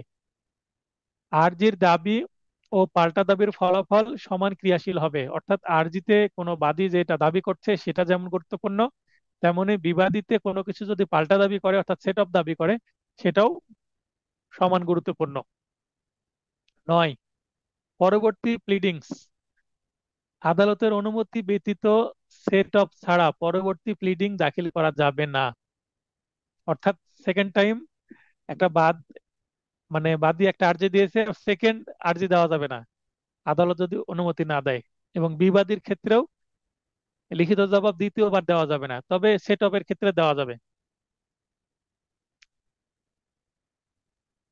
10, বিবাদী লিখিত জবাব দাখিল না করলে রায় সহ একতরফা আদেশ মূলে মোকদ্দমা নিষ্পত্তি হয়ে যাবে। তাহলে এটা প্রথম পার্ট শেষ হয়ে গেল। লিখিত জবাব না দিলে একতরফা হবে, এটা কিন্তু বারবার রিপিট হচ্ছে, মানে ফাঁকা মাঠে গোল দিয়ে দিবে। দেখেন, 1 থেকে 8 আদেশের মধ্যে গুরুত্বপূর্ণ কিছু প্রশ্ন আসছে, এগুলো আপনারা দেখে নেন নোট থেকে। যেহেতু আমরা এখানে বেশ কিছু জায়গায় কি দেখলাম, অ্যামেন্ডমেন্ট দেখলাম, তো অ্যামেন্ডমেন্ট গুলো দেখে রাখবেন। যেমন আজকে আমি একটা পরীক্ষা নিয়েছি, পরীক্ষা কিন্তু অ্যামেন্ডমেন্ট থেকে প্রশ্ন করেছি আমি। এইভাবে অ্যামেন্ডমেন্ট থেকে নেক্সট আগামী শনিবারেও কিন্তু পরীক্ষাতে আমি অ্যামেন্ডমেন্ট থেকে প্রশ্ন আলাদাভাবে করব, যেটা একেবারে ফ্রেশ এবং নতুন প্রশ্ন। এবার পার্ট 8 আছে হচ্ছে আদেশ 9 থেকে 17 আলোচনা। তাহলে আদেশ 9, পক্ষগণের হাজিরা ও গড় হাজিরার পরিণাম। তাহলে বাদী আর্জি দিয়ে মামলা দাখিল করলো, বিবাদী লিখিত জবাব দিয়ে সেটার কন্টেস্ট করলো। তাহলে কি হয়ে গেল, প্লিডিং সম্পর্কে জানা হয়ে গেল, আর্জি লিখিত জবাব সম্পর্কে জানা হয়ে গেল। এবার আর্জি লিখিত জবাব চলে আসছে, তার মানে বাদীও আছে আদালতে, বিবাদীও আছে, তার মানে এবার কি হবে, হাড্ডাহাড্ডি লড়াই হবে। বাদী বিবাদী না থাক, বাদী বিবাদীর পক্ষে তাদের আইনজীবী 2 জন আছে। তাহলে পক্ষগণের হাজিরা গড় হাজিরা পরিণাম, অর্থাৎ মামলা শুনানির সময় বা অন্য কোনো পদক্ষেপের সময় যদি বাদী পক্ষ হাজিরা না দেয় বা বিবাদী পক্ষ হাজিরা না দেয়, তাহলে কি হতে পারে সেটা আমরা জানতে পারবো। আদেশ 9 এর বিধি 1, বিবাদীর হাজিরা ও লিখিত জবাব দাখিলের জন্য সমনের নির্ধারিত তারিখে পক্ষগণের হাজিরা সমন পেয়েছে, সমনের সময়, সমনের জন্য ডেটে যদি হাজির না হয়, অর্থাৎ সমন জারি হয়েছে এবং সমনের কপিটা মামলার যে নথি সেটাতে কি করা হয়েছে, সামিল করা হয়েছে, তার মানে একটা কাগজ ফেরত এসেছে, সেখানে মামলায় দেওয়া হয়েছে ওই নথির মধ্যে। তাহলে স্বয়ং বিবাদী স্বয়ং ব্যক্তিগতভাবে বা উকিলের মাধ্যমে কি করবে, হাজির হবে। কে, বিবাদী হাজির হবে। 2, বাদী খরচা প্রদান না করায় সমন জারি না হলে, মনে করেন যে বাদী খরচা দেয়নি, অর্থাৎ সমন জারির জন্য যে খরচা সেটা যদি না দেয়, প্রসেস ফি বলা হয়, সে প্রসেস ফি যদি দেওয়া না হয়, তাহলে বাদীর মোকদ্দমা খারিজ হয়ে যাবে। অর্থাৎ আমরা সমনের সাথে একটা তলবানা ফি দিয়ে দিই, যেটাকে প্রসেস ফি বলে, সেটা যদি না দেওয়া হয় তাহলে সমন ইস্যুই হবে না, সমন জারিও হবে না। সেক্ষেত্রে কিন্তু মামলা বাদীর ত্রুটির কারণে খারিজ হয়ে যাবে। সমন জারি না হলেও বিবাদী বা তার উকিল হাজির হলে বাদীর মোকদ্দমা মানে খারিজ হবে না, মানে বাতিল হবে না, ডিসমিস হবে না। তখন এই বাদীর উকিলকে বলবে আদালত যে আপনার এই মামলায় সমন জারির জন্য প্রয়োজনীয় খরচা বা প্রসেস ফি দেওয়া হয়নি, তো এই প্রসেস ফি দেওয়ার ব্যবস্থা করেন, এটাকে তদবির বলে, তদবির ফি দিয়ে দেন। তখন তদবির ফি দেওয়ার জন্য উকিলটা মক্কেলকে বলবে, মক্কেল পরবর্তীতে দিয়ে দিবে। যদি না দেয় তাহলে পরবর্তীতে খারিজ হয়ে যাবে। 3, কোনো পক্ষে যদি হাজির না হয়, মনে করেন যে মামলা সমন জারির জন্য আছে, কোনো পক্ষই হাজির হয়নি, তাহলে বাদীর মোকদ্দমা খারিজ হয়ে যাবে। অর্থাৎ মামলা করেছে বাদী, বাদী আদালতে আসেনি, বাদীর উকিলও আদালতে আসেনি, কোনো টাইম পিটিশন দেয়নি বা কোনো হাজিরা জমা দেয়নি, আদালত বিরক্ত হয়ে মামলা কি করে দিতে পারে, খারিজ করে দিতে পারে। এটি একটি আপিলযোগ্য আদেশ, অর্থাৎ এই খারিজ আদেশের বিরুদ্ধে কিন্তু আপিল করা যাবে। আমি কিন্তু ব্র্যাকেটে আপনাদের হেল্পের জন্য দিয়ে দিয়েছি। 4, বাদী নতুন মোকদ্দমা দায়ের করতে পারবে কিংবা আদালত খারিজকৃত মোকদ্দমাটি পুনরায় চালু করতে পারবে। অর্থাৎ খারিজ হয়ে গেছে, খারিজের বিরুদ্ধে কিন্তু সুযোগ আছে সেটাকে আবার নতুন করে চালু করার। একটু পরে আমরা দেখবো, 9-এ দেখবো, 9-এর কয়ে দেখবো। অথবা নতুন করে মামলাও করা যাবে, আবার আপিলও করা যাবে। তাহলে দেখেন, এই পয়েন্টটা বোঝার চেষ্টা করেন। একজনকে লাইনে নিয়ে নিই আমি।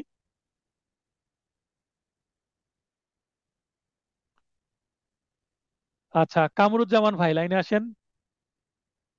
নাসরিন কনাপুর লাইনে আসেন।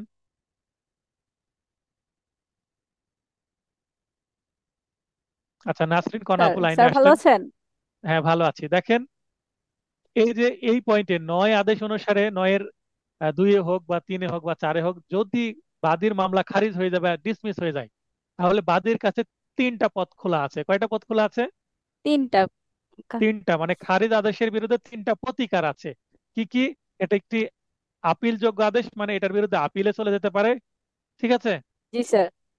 2 নম্বর পয়েন্ট হচ্ছে, ওই মামলা গেল নতুন করে আরেকটা মামলা করে, মানে নতুন আজ মামলা দায়ের করা যাবে, এটাও একটা।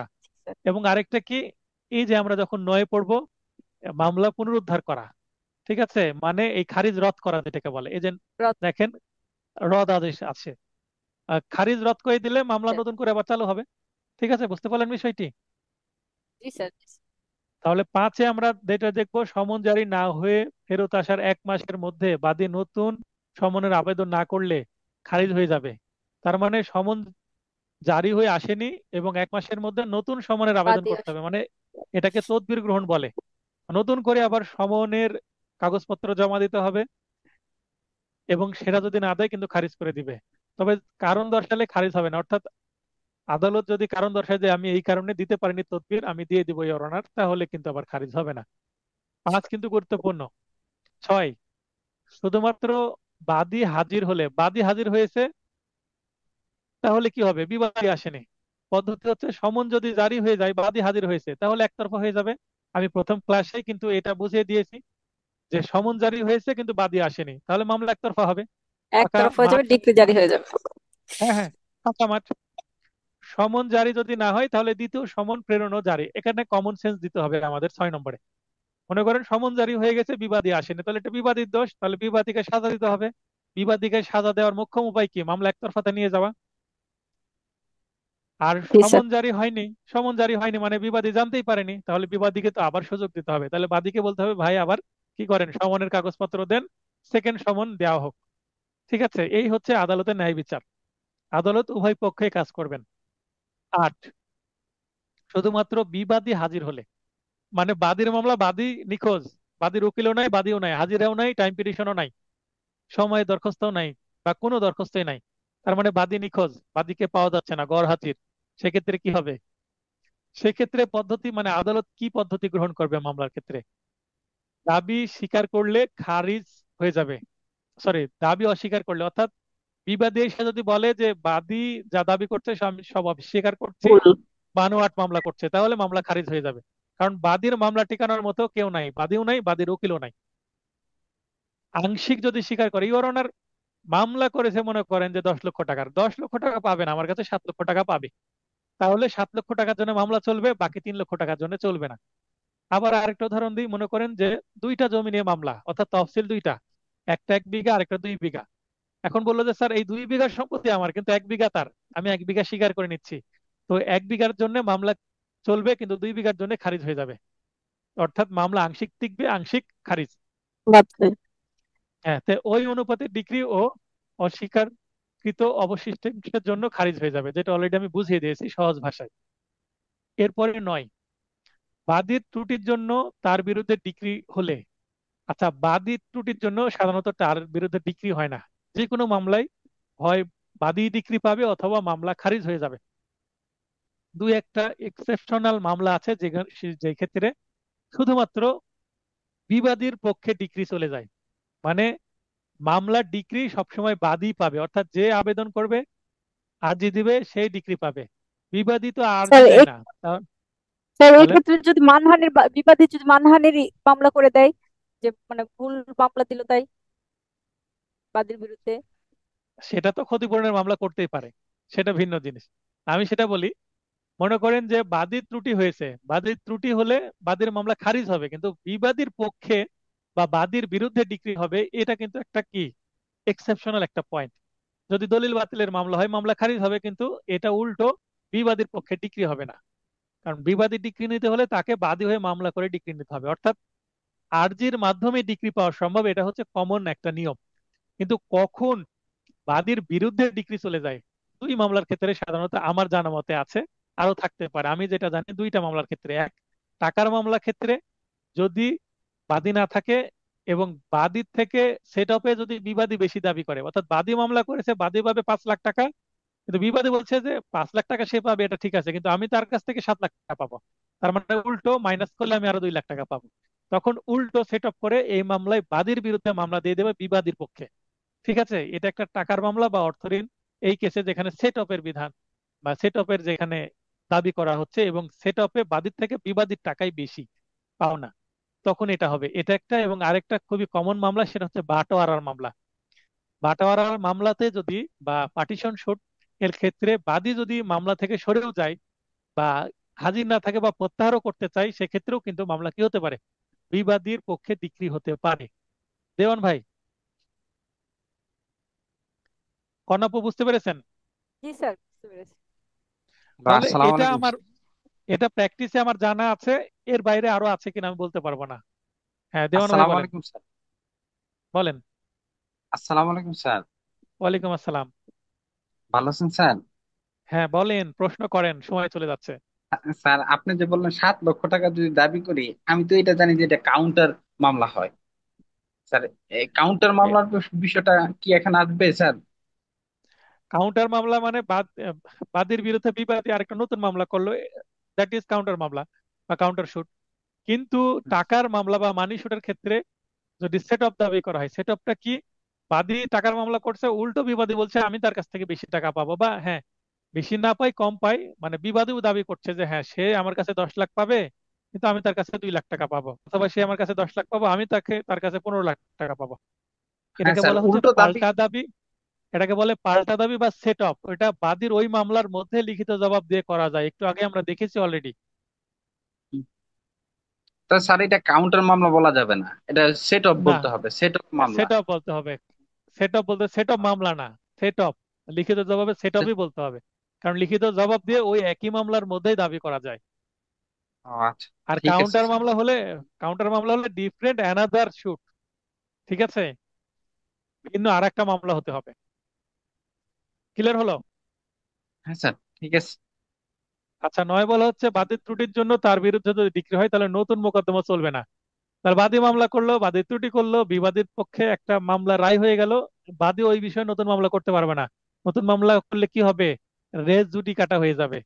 কারণ একটা মামলা নিষ্পত্তি হয়ে গেছে, নিষ্পত্তি হওয়ার পর ওই একই বিষয়ে একই পক্ষদ্বয়ের মধ্যে আরেকটা মামলা করতে গেলে সেটা কি হবে, দোবারা দোষ বা রেস জুডিকাটা। অলরেডি আমরা সেটা পড়েছি। 9A, সরাসরি খারিজ রদকরণ। এই যে একটু আগে আমরা খারিজ হয়ে যাচ্ছে, বাদীর মামলা খারিজ হয়ে যাচ্ছে, খারিজ হয়ে গেলে বাদীর কি কোনো পথ খোলা নেই? পথ খোলা আছে। সরাসরি খারিজ রদকরণ, বিলম্ব এড়ানো ও বিচার নিষ্পত্তি ত্বরান্বিত কল্পে, অর্থাৎ দ্রুত মামলার এই খারিজটাকে রদ করে আবার মামলা চালু করা, দ্রুত করা যায় কিভাবে? বিলম্ব এড়ানো ও বিচার নিষ্পত্তি ত্বরান্বিত কল্পে 1,000 টাকা খরচা, অর্থাৎ কস্ট, বাদীকে 1,000 টাকা কস্ট করা হবে। এই কস্টের টাকা কে পাবে? বিবাদী পাবে। ও এফিডেভিট সহ 30 দিনের মধ্যে আবেদন করতে হবে। কোন 30 দিন? ওই খারিজ আদেশ যেদিন দিল সেই দিন থেকে 30 দিনের মধ্যে আদালতে আবেদন করতে হবে এফিডেভিট সহ, এবং 1,000 টাকা কস্ট জমা দিতে হবে। তাহলে সরাসরি খারিজ রদ হবে। এটা আদালতের জন্য কিন্তু বাধ্যতামূলক। আদালত এটা মানতে বাধ্য, কারণ আইনে এটা স্পষ্ট করে দেওয়া হয়েছে। অর্থাৎ এই আবেদন যদি 1,000 টাকা দেওয়া হয়, বাদী যদি দেয়, জমা দেয়, এই 1,000 টাকা বিবাদী পাবে। শর্ত হচ্ছে একাধিকবার খারিজ রদ করা যাবে না, এই রদের সুযোগ একবারই নেওয়া যাবে। এবং বিবাদীকে রদের বিষয়ে নোটিশ প্রদান করতে হবে। এখন মামলা যদি রদ হয়ে যায়, সরি, মামলা যদি খারিজ হয়ে যায়, তাহলে বিবাদী তো মহা খুশি, বাদীর মামলা শেষ হয়ে গেছে, বিবাদী বাসায় ঘুমাচ্ছে। এখন প্রথমে মামলা হওয়ার সময় যেমন বিবাদীকে নোটিশ বা সমন দিতে হয়েছিল, জানানোর জন্য মামলা হয়েছে আপনার নামে, এখন বিবাদী তো ঘুমিয়ে আছে যে মামলা তো খারিজ হয়ে গেছে, তো বিবাদীকে তো আবার জানাতে হবে যে ওই মামলা আবার নতুন ভাবে কি হয়েছে, চালু হয়েছে, মানে খারিজ রদ হয়েছে, তার মানে নতুন করে মামলাটা, পুরাতন মামলা আবার চালু হয়েছে। তাহলে বিবাদী আবার আসেন আপনি আদালতে, তো তাকে নতুন করে আবার কি দিতে হবে, সমন দিতে হবে। যেটাই সমন সেটাই নোটিশ। 13, বিবাদীর বিরুদ্ধে একতরফা ডিক্রি রদকরণ। এখন একটু আগে আমরা দেখলাম বিবাদী যদি অনুপস্থিত না হয় সমন পেয়ে, তাহলে বিবাদীর বিরুদ্ধে তো একতরফা হয়ে যাবে। এখন বিবাদীকেও তো সুযোগ দিতে হবে ন্যায় বিচারের স্বার্থে। বাদী যদি খারিজ রদ করতে পারে, বিবাদী একতরফা রদ করতে পারবে। একতরফা রদ হলে দোতরফা হবে, তার মানে তাকেও খেলার সুযোগ দিতে হবে, অর্থাৎ কন্টেস্ট করতে দিতে হবে। বিবাদী কারণ দর্শালে খরচা সহ একতরফা ডিগ্রি রদ হতে পারে, এটা বলা হচ্ছে। তবে শর্ত হচ্ছে একই বিবাদী একাধিকবার একতরফা রদ করতে পারবে না, এটা বলা আছে। এরপরে দেখেন, 9-এর এতে যেমন সরাসরি রদের বিধান আছে, তেমন 13-র এতে সরাসরি একতরফা ডিগ্রি রদেরও বিধান করে দেওয়া হয়েছে। এটাও বিলম্ব এড়ানো এবং বিচার নিষ্পত্তি ত্বরান্বিত, অর্থাৎ দ্রুত যেন বিচার করা যায়। তো এখানে দেখেন একটা মজার বিষয়, 3,000 টাকা খরচা ও এফিডেভিট সহ 30 দিনের মধ্যে আবেদন করতে হবে। বাদীর জন্য 1,000, বিবাদের জন্য 3,000। বুঝতে পারলেন? এটা অন্যায় হলো না বিবাদীর জন্য? কি মনে হয় আপনাদের? দেখেন, বাদীর জন্য 9-এর এতে 1,000 টাকা এবং এফিডেভিট সহ আসতে হবে, আর বিবাদীকে 3,000 টাকা দিতে হবে, 3 গুণ দিতে হবে। এটার কি যুক্তি হতে পারে যে এটা কি অন্যায় হচ্ছে? দেওয়ান ভাই, বিবাদীর সাথে অন্যায় হয়ে গেল না? তাহলে এখন আইনের দৃষ্টিকোণ থেকে যদি বিচার করি তাহলে তো এটা অন্যায়, মানে মানবিক দৃষ্টিকোণ থেকে যদি বিচার করি। আর আচ্ছা, এখন এটার আইনের জটিলতা তো স্যার এত গভীরে জানি না, হ্যাঁ, কিসের জন্য এখন কোর্ট এত টাকা নিচ্ছে। এখন এক ভাই বলছে অন্যায়, কিন্তু এখানে যুক্তিটা দিই। এটার মানে আমি যেটা বুঝি, এটার যুক্তি হচ্ছে বাদী মামলা করার সময় বাদীর একটা খরচ হয় না? হ্যাঁ, হ্যাঁ। বাদীর কিন্তু একটা খরচ হয়, এবং আচ্ছা। কোর্ট ফি দিতে হয়। মামলার শুরুতে একটা বাদীর খরচ হয়, কোর্ট ফি দিতে হয়, বিবাদী বরাবর সমন দিতে হয়। তো বাদী খরচ করে মামলা করেছে, ঠিক আছে, উকিল ফি দিয়েছে, একটা বিশাল খরচ। একটা সিভিল মামলা করতে গেলে মিনিমাম 10,000 টাকার নিচে হয় না, 300 টাকার কোর্ট ফি হলেও। বিবাদী সংখ্যা বেশি হলে সমনের জন্য অনেক টাকা খরচ হয়, সমন জারি করতে গেলেও খরচ হয়। জারিকারক একজন আছেন, জারিকারক জানেন যে কি কি হিডেন খরচা আছে। তা এত কিছু খরচা করে বাদী সমন জারি করলো, তারপরেও সমন পাওয়ার পরেও কিন্তু কি করছে না, বিবাদী আসলো না। বিবাদী না আসার পর বাদী একা কি কি করলো, সাক্ষী দিল, তার পক্ষে একটা নিরপেক্ষ সাক্ষীও নিয়ে আসলো, নিরপেক্ষ সাক্ষীকেও আবার কিন্তু খরচ টরচ দিতে হয় আসার জন্য। তো বাদীর কিন্তু অনেক খরচ হয়ে গেছে। এখন বিবাদী যদি বাদীর এত খরচ করানোর পরেও যদি না আসে, পরে যদি আবার আসতে চায়, তাহলে তো ঠিক আছে, আছে, কিন্তু বাদীর তো অনেক খরচ হয়ে গেছে আপনার কে নিয়ে আসার জন্য। আপনি তো পরে আসছেন, তো পরে আসার জন্য এবার বাদীকে কিছু ক্ষতিপূরণ দেন। এই কারণে আমরা পড়ছি 13-এ সরাসরি একতরফা ডিগ্রি রদকরণ। বলছিলাম যে বাদীকে খরচা দিতে হবে 1,000 টাকা, আর বিবাদীকে খরচা দিতে হবে 3,000 টাকা। তো যুক্তিটা কি ছিল, যে বাদী যেহেতু মামলা করেছে কোর্ট ফি দিয়ে, তারপরে খরচা দিয়ে সমন জারি করে নিয়েছে, তারপরও বিবাদী আসেনি, একতরফা হয়েছে, তখন সাক্ষী দিয়েছে, রায় হয়ে গেছে, তারপরে সেটা রদ করতে চাচ্ছে, আবার দোতরফা ফিরিয়ে নিয়ে আসতে চাচ্ছে। রায় হওয়ার আগেও অনেক সময় রায়ের জন্য ডেট থাকলেও এভাবে একতরফাতে আনার জন্য দরখাস্ত দেয়। আমার ক্ষেত্রে এরকম হয়েছিল, আমি রায় পেয়ে যাব একতরফা, কিন্তু বিবাদী হঠাৎ চলে আসছে, একটা হিউজ অ্যামাউন্টের তাকে কি করা হয়, কস্ট করা হয় দরখাস্ত দিয়ে। আচ্ছা, সরাসরি একতরফা ডিক্রি রদ করলে, আচ্ছা আমি একতরফা ডিক্রি পেয়েছিলাম না, জাস্ট আদেশের জন্য ছিল, তাই তাকে 1,600 টাকা কস্ট করা হয়েছিল। একাধিকবার একতরফা ডিক্রি রদ করা যাবে না, একই বক্তব্য। আর যেহেতু ডিক্রি একতরফা হয়ে গেছে, তার মানে বাদী তো খুশিতে বাসায় ঘুমাচ্ছে, বাদী জানে না যে তার একতরফা ডিক্রি রদ হয়ে যাচ্ছে।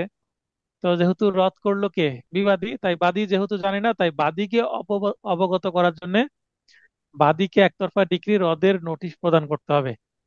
তাহলে বুঝতে পারলেন বিষয়টা, কেন বাদীকে নোটিশ প্রদান করতে হবে, বেলাল ভাই? জি স্যার, জি স্যার, জি স্যার, বুঝতে পারছি। যেহেতু তার একতরফা ডিক্রি রদ হয়ে গেছে, সে তো জানে না, সে বাসায় ঘুমিয়ে আছে, আনন্দে আছে। তো বিবাদী এবার নোটিশ দিবে তাকে, বিবাদীর টাকা এবার নোটিশ জারি করতে হবে। জি স্যার। 15, খারিজ রদ বা একতরফা ডিক্রি রদ যেটাই হোক না কেন, পূর্ব অবস্থা হতে মোকদ্দমাটির কার্যক্রম চালু হবে। অর্থাৎ রদের আগে যে অবস্থায়, যে স্টেপে ছিল মামলা, সেই স্টেপ থেকে আবার মামলাটা চালু হয়ে অগ্রসর হবে। বিধি 11, আবিষ্কার ও পরিদর্শন।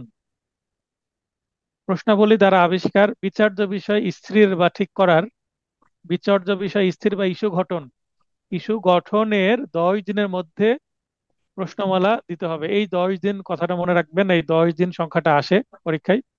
11, নির্দিষ্ট প্রশ্নমালা দাখিলের জন্য দরখাস্তের 14 দিনের মধ্যে আদালত সিদ্ধান্ত নেবে। অর্থাৎ বিচার্য বিষয়ের 10 দিনের মধ্যে প্রশ্নমালা দিতে হবে, কেউ যদি দিতে চায়। আর প্রশ্নমালা দিলে আদালত কি করবেন, আরো 14 দিনের মধ্যে সিদ্ধান্ত নেবেন। 7-এ বলা হচ্ছে প্রশ্নমালা রদ ও কর্তন। যে প্রশ্নমালা দেওয়া হলো সেই প্রশ্নমালার মধ্যে যদি অযৌক্তিক, বিরক্তিকর এই ধরনের কোনো বিষয় থাকে, এই অজুহাতে আদালত সেই প্রশ্নমালাটা রদ করে দিতে পারেন, মানে বাতিল করে দিতে পারেন। দীর্ঘ, শব্দবহুল, যাতনাদায়ক, অপ্রয়োজনীয় অজুহাতে, অর্থাৎ এমন বড় প্রশ্নমালা দিয়েছে আদালত পড়তে পড়তে বিরক্ত হয়ে যাচ্ছে, তখন এই প্রশ্নমালাটা কেটে ছোট করে দিতে পারেন। প্রশ্নমালা রদ বা কর্তন যাই করা হোক না কেন, এর আবেদন করা হলে প্রশ্নমালা জারির 7 দিনের মধ্যে দরখাস্ত দাখিল করতে হবে। দাখিল বানানটা ঠিক করে নেবেন। অর্থাৎ প্রশ্নমালা রদ বা কর্তন যদি করতে চায় অপর পক্ষ, বাদী প্রশ্নমালা দিল, বিবাদী মানে আপত্তি দিবে দরখাস্ত দিয়ে, আর বিবাদী প্রশ্নমালা দিলে বাদী দরখাস্ত দিয়ে আপত্তি দিবে, যেটা রদ করা হোক বা কর্তন করা হোক সেটা তো খুবই বিরক্তিকর বা অনেক বড়। তখন আদালত 7 দিনের মধ্যে যদি এই মানে প্রশ্নমালা রদ বা কর্তনের দরখাস্ত দেওয়া হয়, আদালত সেটা করবেন। 8, উত্তরযুক্ত শপথনামা বা এফিডেভিট দাখিল। 10 দিনের মধ্যে এফিডেভিট দাখিলের সুযোগ আছে। 14, দলিল সমূহ দাখিল। কার্যধারার যে কোনো পর্যায়ে শপথ মূলে দলিল দাখিল করা যাবে। ফাইলিং এর সময় যদি দলিল দাখিল করা না হয় বা লিখিত জবাব দাখিলের সময় বিবাদী যদি কোনো দলিল না দেয়, তাহলে যে কোনো সময় দলিল দাখিল করতে পারবে। 21-এ বলা হচ্ছে আদেশ অমান্যকরণ। প্রশ্নমালার উত্তর বা দলিল উদ্ঘাটন বা পরিদর্শনের যে কোনো বিষয় হোক না কেন, যদি বাদী আদালতের কোনো আদেশ অমান্য করে, তাহলে পরিচালনার অভাবে মোকদ্দমা খারিজের জন্য দায়ী হবে। অর্থাৎ বাদীকে শাস্তি দেওয়ার বড় মাধ্যম কি? বাদীর মোকদ্দমা খারিজ করে দেওয়া। আর খারিজ করে বিবাদী দিন। যদি বিবাদী যদি কোনো আদেশ অমান্য করে, তাহলে বিবাদীকে শাস্তি দেওয়ার জন্য জবাব কর্তনের জন্য দায়ী হবে। তাহলে বিবাদীর জবাব কর্তন করে দিতে পারে। বিবাদীর জবাব যদি পুরোটাই কর্তন হয়, তাহলে মামলাটা আবার একতরফাতে চলে যেতে পারে। এরপর আমরা পড়বো আদেশ 12। আদেশ 12-তে বলা হচ্ছে স্বীকৃতি বিষয়ে, অর্থাৎ অ্যাডমিশন বিষয়ে বলা হচ্ছে। 6, বিধি 6 একটা মাত্র বিধি পড়বো 12 থেকে। স্বীকারোক্তির ওপর রায়, জাজমেন্ট অন অ্যাডমিশন। প্রশ্ন আসে, জাজমেন্ট অন অ্যাডমিশন কোথায় আছে? Order 12, rule 6। যতদূর বিবাদী হুম। কর্তৃক বাদীর দাবি স্বীকার করা হয়েছে ইস্যু গঠন ব্যতীত, ততদূর পর্যন্ত রায় প্রদান করা যাবে। অর্থাৎ যদি কোনো কিছু স্বীকার করে নাই, বাদী স্বীকার করে নিলে ইস্যু গঠনেরও দরকার নাই, তারপরে সাক্ষী নেওয়ারও দরকার নেই, ডিরেক্ট এই স্বীকারোক্তির রায় উপরে ভিত্তি করে রায় দিয়ে দিবে, রায় প্রদান যেটাকে করা বলা যাবে। হচ্ছে জাজমেন্ট অন অ্যাডমিশন। জি স্যার। আর যতটুকু স্বীকার করবে ততটুকু পর্যন্ত দিবে, যদি উভয় পক্ষ মেনে নেয়। এটাকে অনেক সময় কি সোলে ডিক্রি হয়ে যায়, কারণ এটা অনেক সময় যদি স্বীকার করে নেয়, আপসনামা। স্বীকার জি করে স্যার। নিলে কিন্তু আদালতের উপর আমরা ছেড়ে না দিয়ে বাদী বিবাদ উভয় মিলে একটা সোলেনামা দিয়ে দিই। যেমন জি স্যার। কিছুদিন আগে একটা মামলা এসি ল্যান্ডে হিয়ারিং এ করতে গেলাম। তো আমার মক্কেল একদিনের হিয়ারিং এ জিতে গেল, এবং এই একই বিষয়ে সিভিল কোর্টে মামলা আছে। তো আমার মক্কেল ফোন দিয়েছে যে, স্যার, আমার ভাই বিবাদী, তো ওই ভাইগুলো আমার সাথে আপোস করতে চাচ্ছে, তো কি করবো, আমি মামলাকে প্রত্যাহার করে নিব? আমি বললাম, খবরদার, মামলা প্রত্যাহার করা যাবে না। প্রয়োজনে তারা যদি স্বীকার করে নেয়, তারা স্বীকারোক্তিমূলক একটা কি দিক, জবাব দিক। ওই স্বীকারোক্তির ওপরে একটা রায় চলে আসবে, তাহলে আপনি মামলায় জিতে যাবেন, ভবিষ্যতে এই বিষয়ে আর মামলা করতে পারবে না। আর যদি মামলা জি তুলে স্যার। নেন, তাহলে তো আবার তারা ভবিষ্যতে মামলা করতে পারে। এখন সম্পর্ক ভালো হচ্ছে, পরে সম্পর্ক আবার খারাপ হয়ে যেতে পারে। বা আপনার ভাতিজিরা করতে পারে আপনার ভাই মারা যাওয়ার পরে। আপনি মারা গেলেন, আপনার ভাই মারা গেলেন, তাহলে আপনার সন্তানেরা কিন্তু আবার ঝামেলায় জড়িয়ে যেতে পারে। তো এটা একটা কি হোক, জাজমেন্ট হোক, একটা ডিক্রি হোক, হয় সে স্বীকার করে নিক অথবা একটা সলিনামা করে দিক উভয় পক্ষ, তাহলে এইটা একেবারে চিরতরে নিঃশেষ হয়ে যাবে। নিষ্পত্তি হয়ে যাবে। হ্যাঁ, নিষ্পত্তি হয়ে যাবে। আদেশ 13, দলিল দাখিল, আটক ও ফেরত। একটা দলিল যদি দাখিল করা হয়, আদালত চাইলে সেটা আটক রাখতে পারে অথবা ফেরতও দিয়ে দিতে পারে। আমরা সাধারণত সিভিল মামলা মূল দলিল বা সার্টিফাইড দলিল দাখিলের মাধ্যমে ফাইলিং করি। ফাইলিং শেষে মামলা নিষ্পত্তি হয়ে যাওয়ার পরে আমরা দরখাস্ত দিয়ে দিই যে এটা এত তারিখে নিষ্পত্তি হয়ে গেছে, এখন বাদী পক্ষের ফিরস্তিযোগে দাখিলীয় কাগজপত্র ফেরতের আবেদন করছি। তখন আদালত ফেরত দেয়, কিন্তু ফটোকপি দাখিল করতে হয়। আচ্ছা, মামলা চলাকালীনও কিন্তু নেওয়া যায়। শর্ত হচ্ছে ফটোকপি দাখিল করতে হবে, এবং মামলা যখন সাক্ষী প্রদান করা হবে ওই সময় আবার ফিরস্তিযোগে নতুন করে আবার দাখিল করতে হবে। কোনো কারণে মামলা চলাকালীন কোনো কাগজ তো দরকার হতেই পারে। তো তিনে বলা হচ্ছে যে কোনো পর্যায়ে আদালত কারণ লিপিবদ্ধ পূর্বক অপ্রাসঙ্গিক বা অগ্রহণযোগ্য দলিল অগ্রাহ্য করতে পারে, মানে নিবেই না, দলিল দিচ্ছে নিব না, এটা দরকার নাই। জি জি। 8, নির্দিষ্ট সময়ের জন্য আদালত শর্ত সাপেক্ষে দলিল আটক বা ইমপাউন্ড, দলিল আটকের ইংরেজি হচ্ছে ইমপাউন্ড করতে পারে। তাহলে দলিল ইমপাউন্ডের বিধান কোথায় আছে? আদেশ 13 বিধি 8। 8-এ। হ্যাঁ, আটকে রাখবে। কেন আটকে রাখবে? এটা ছেড়ে দিলে এই দলিল ব্যবহার করে নতুন আরেকটা মামলা করে ফেলতে পারে বাদী বা বিবাদী, তাই এটা আটক রাখবে। 9, ডিক্রি বলে সম্পূর্ণ বাতিল বা অকার্যকর দলিল ছাড়া সকল স্বীকৃত দলিল আদালত সংশ্লিষ্ট পক্ষকে ফেরত প্রদান করবে। আর যদি বাতিল হওয়া দলিল হয়, সে বাতিল দলিল আদালত কি করবে? আটক রাখবে এবং ভবিষ্যতে পুড়িয়ে ধ্বংস করে দিবে। কারণ সে দলিল তো বাতিলই হয়ে গেছে, অকার্যকর হয়ে গেছে, বিলুপ্ত। যদি দলিল বিলুপ্ত বা বাতিলের মামলা হয়, তাহলে ওই দলিলটা আদালত রেখে দিবে এবং পুড়িয়ে ফেলবে, মানে নথি ধ্বংস করে ফেলার সময়। কারণ এটা ফেরত দিলে এটা নিয়ে তো আবার ঝামেলা হবে। বুঝতে পারেননি? জি স্যার। অনেক সময় চেকের মামলায় দেখবেন, যদি মামলা নিষ্পত্তি হয়ে যায়, চেক কিন্তু ছিঁড়ে ফেলে যদি মামলা প্রত্যাহার করে, আপোষ হয়ে যায়। আদালতের সামনে ছিঁড়ে ছিঁড়ে ফেলে বাদী বিবাদীর অনুমতি নিয়ে, আসামি এবং বাদীর অনুমতি নিয়ে ছিঁড়ে ফেলে। তো এটা হচ্ছে এরকম, যেটা আর দরকার নেই সেটা ফেরত দিবে না। ফেরত দিলে যদি চেক ফেরত দেয়, তো সেটা নিয়ে তো আবার মামলা করতে পারে, তাই না? জি জি। বিধি, আচ্ছা, আদেশ 14-তে বিচার্য বিষয় স্থিতকরণ। আমরা কিন্তু ওই চার্টের কথা যদি মনে করে দিই, মামলা ফাইলিং, বিবাদী হাজির হলো, লিখিত জবাব দিল, এডিআর ব্যর্থ হলো, এডিআর ব্যর্থ হলে কি করতে হয়? বিচার্য বিষয় স্থির করতে হয়, মানে ইস্যু গঠন করতে হয়। তাহলে ইস্যু গঠন পর্যায়ে আমরা চলে আসলাম। কততে আছে আদেশ? 14-তে আছে। আমার চার্টের মধ্যে ব্র্যাকেটে কিন্তু ধাপ এবং আদেশ উল্লেখ করেছিলাম। এই সে আদেশ 14, ইস্যু গঠন। ইস্যু গঠন বা বিচার্য বিষয় প্রণয়ন। ক্রিমিনাল মামলার ক্ষেত্রে ইস্যু গঠন না করে চার্জ গঠন করা হয়, আর সিভিল মামলার ক্ষেত্রে ইস্যু গঠন করা হয়। ইস্যু গঠনের অপর নামই হচ্ছে বিচার্য বিষয় প্রণয়ন। ক্রিমিনাল মামলায় চার্জ গঠনকে বাংলায় বলে হচ্ছে অভিযোগ প্রণয়ন বা অভিযোগ গঠন। এটা অভিযোগ গঠন সাধারণত হচ্ছে। দুই প্রকার হয়ে থাকে। একটা ফ্যাকচুয়াল বা বিষয় বা ঘটনা সংক্রান্ত, এবং আরেকটা আইন সংক্রান্ত, অর্থাৎ লিগ্যাল পয়েন্টে। তা লিগ্যাল পয়েন্টে বা ফ্যাকচুয়াল পয়েন্টে, দুই পয়েন্টে ইস্যু গঠন করা হয়। প্রথম শুনানি বা লিখিত জবাব পেশের 15 দিনের মধ্যে বিবাদী আত্মপক্ষ সমর্থন না করলে বিচার্য বিষয় প্রণয়ন করবে না। অর্থাৎ যদি বিবাদী আত্মপক্ষ সমর্থন না করে, অর্থাৎ লিখিত জবাব না দেয়, বা লিখিত জবাব দিল, সে লিখিত জবাবে নিজে সবকিছু স্বীকার করে নিল, তো নিজে সবকিছু স্বীকার করে নিলে তো আর বিচার্য বিষয় গঠন করার দরকার নেই। বিচার্য বিষয় কেন গঠন করতে হয়? কিসের উপরে সাক্ষ্য গ্রহণ করা হবে, তার উপরে কয়েকটা প্রশ্ন রেডি করে আদালত, যে এই পয়েন্টগুলোতে মামলার বিচার্য বিষয় তৈরি করা হলো, এবং এই পয়েন্ট উপরে সাক্ষ্য নেওয়া হবে, জবানবন্দি, জেরা, এগুলো হবে, এবং তার উপরে আদালত রায় দিবেন। তো স্বীকার করে যদি নাই, আত্মপক্ষ সমর্থন না করে, বিবাদী আত্মপক্ষ সমর্থন করার অর্থ কি? বিবাদী বলবে আমি সঠিক, বাদী ভুল, এটা হচ্ছে আত্মপক্ষ সমর্থন। আইন ও 2-এ বলা হচ্ছে, 14-2, আইন ও ঘটনা সংক্রান্ত বিচার্য বিষয়। প্রথমে ঘটনা সংক্রান্ত বিচার্য বিষয় নির্ণয় করতে হবে, মানে ঘটনা কি ঘটেছে মামলায় সেটা আগে, এবং আইন পরে। মানে ঘটনার গুরুত্ব বেশি, আইনের গুরুত্ব পরে।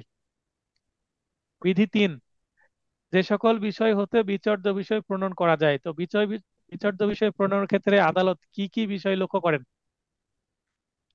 ক, পক্ষ বা প্রতিনিধি বা উকিল কর্তৃক শপথমূলে উপস্থাপিত অভিযোগ সমূহ, অর্থাৎ বাদী কি কি দাবি করছে সেটা। লিডিং বা প্রশ্নমালার উত্তরে রচিত অভিযোগ সমূহ, অর্থাৎ বিবাদী যেগুলো দিয়েছে সেগুলো। কোন পক্ষ কর্তৃক দাখিলকৃত দলিল পত্রের বিষয়বস্তু হতে বিচার্য বিষয় প্রণয়ন করা যায়। দলিল, বাদী কি কি দিল, বিবাদী কি কি দিল, দলিল থেকেও বিচার্য বিষয়ে দু একটা পয়েন্ট আসতে পারে। 4, 14-র বিধি 4-এ বলা হচ্ছে ন্যূনতম 15 দিনের জন্য বিচার্য বিষয় প্রণয়ন স্থগিত রেখে বিচার্য বিষয় গঠনের পূর্বে আদালত সাক্ষী বা দলিল পরীক্ষা করতে পারে। যদি আদালতের কাছে মনে হয় এটা সাধারণ বিধান, এটা এক্সেপশন, যে বিচার্য বিষয় গঠনের পূর্বে আদালত আরো স্পষ্ট হওয়ার জন্য কি করতে পারে, কিছু সাক্ষী নিতে পারে এবং দলিল পরীক্ষা করতে পারে, যে মামলার আসলে বিচার্য বিষয় গঠন প্রয়োজন আছে কিনা। 5, বিচার্য বিষয় সংগঠন, বিচার্য বিষয় সংশোধন ও কর্তনের ক্ষমতা। বিচার্য বিষয় গঠন করেছে আদালত, পরে বুঝতে পারলো না না এখানে কিছুটা ভুল ত্রুটি আছে, সেটা সংশোধন করা যেতে পারে, বা দু একটা পয়েন্ট বেশি আসছে সেটা কেটে দেওয়া যেতে পারে। তাহলে আদালত ডিক্রি প্রদানের পূর্বে যে কোনো সময় ডিক্রি প্রদান করে দিলে আর বিচার্য বিষয় সংশোধনের সুযোগ নাই। হ্যাঁ, সংশোধন করতে পারবে কোন আদালত? আপিল আদালত বা রিভিশন আদালত। যে কোনো সময় বিচার্য বিষয় সংশোধন বা অতিরিক্ত বিচার্য বিষয় গঠন, অথবা আদালত ডিক্রি প্রদানের পূর্বে ভ্রান্তভাবে গঠিত বিচার্য বিষয় কর্তন করতে পারবেন। তাহলে একবার বিচার্য বিষয় গঠন হলে সেটা যার সংশোধন করা যাবে না তা নয়, সংশোধনও আদালত করতে পারে। 8, বিচার্য বিষয় গঠন বা স্থিরের 120 দিনের মধ্যে চূড়ান্ত শুনানির তারিখ নির্ধারণ ও স্থির করতে হবে। অর্থাৎ বিচার্য বিষয় গঠনের পর চূড়ান্ত শুনানির তারিখ, অর্থাৎ পিএইচ এর জন্য 120 দিন মাঝখানে গ্যাপ দেওয়া যাবে, কিন্তু বাস্তবে 120 দিন কেন, বছরের পর বছরও মামলা কিন্তু আটকে থাকে। কেন? কারণ মামলার জট অনেক আছে, আদালতের থেকে মামলার সংখ্যা বেশি, বিচারকের সংখ্যা কম। এই কারণে সম্ভব হলেও ওই 120 দিনের মধ্যে দেওয়া যায় না, মানে ইচ্ছা থাকলেও দিতে পারে না আদালত। আদেশ হলো সাক্ষীর প্রতি সমন বা সাক্ষীর হাজির। একে বলা হচ্ছে সাক্ষ্য প্রদান বা দলিল পেশের জন্য সাক্ষীর প্রতি যে কোনো সময় সমন প্রদান করা যাবে। সাক্ষী যদি নিজে থেকে হাজির হতে না চায়, বা এমন সাক্ষী যেটা বাদী বা বিবাদীর নিজের কেউ না বা কোনো প্রতিবেশীও না, বা কোনো প্রতিষ্ঠানের কোনো কর্মকর্তা বা কর্মচারীকে সাক্ষী হিসেবে মামলায় নিয়ে আসা দরকার, সেক্ষেত্রে সাক্ষীর জন্য সমন দিতে হবে, আলাদাভাবে প্রসেস ফি দিয়ে সাক্ষীকে ডেকে নিয়ে আসতে হবে। তখন আদালত তলব করবে সমন জারির আবেদনের সাথে সাক্ষীর খরচা জমা। কোনো ব্যক্তিকে যদি কর্মকর্তা বা কর্মচারীকে নিয়ে আসা হয়, যেমন কোনো মামলায় কোনো এক্সপার্ট ওপিনিয়নের যদি দরকার হয়, এক্সপার্টকে নিয়ে আসা হলে সাক্ষীর আসা যাওয়ার একদিনের খরচও কিন্তু দিয়ে দিতে হবে, যাতায়াত খরচ, যেটাকে টিএডিএ বলা হয়। বিশেষজ্ঞ হলে সঙ্গত অতিরিক্ত পারিশ্রমিক কিন্তু পাবে। সাধারণ ব্যক্তি হলে টিএডিএ মানে যাতায়াত খরচ, খাওয়া দাওয়া খরচ পাবে একদিনের। আর যদি বিশেষজ্ঞ হয় তাকে একটা পারিশ্রমিকও দিয়ে দিতে হবে। আপনার বাদীর জন্য বা বিবাদীর যার স্বার্থে তিনি সাক্ষী দিতে আসছেন তিনি এই খরচটা বহন করবেন।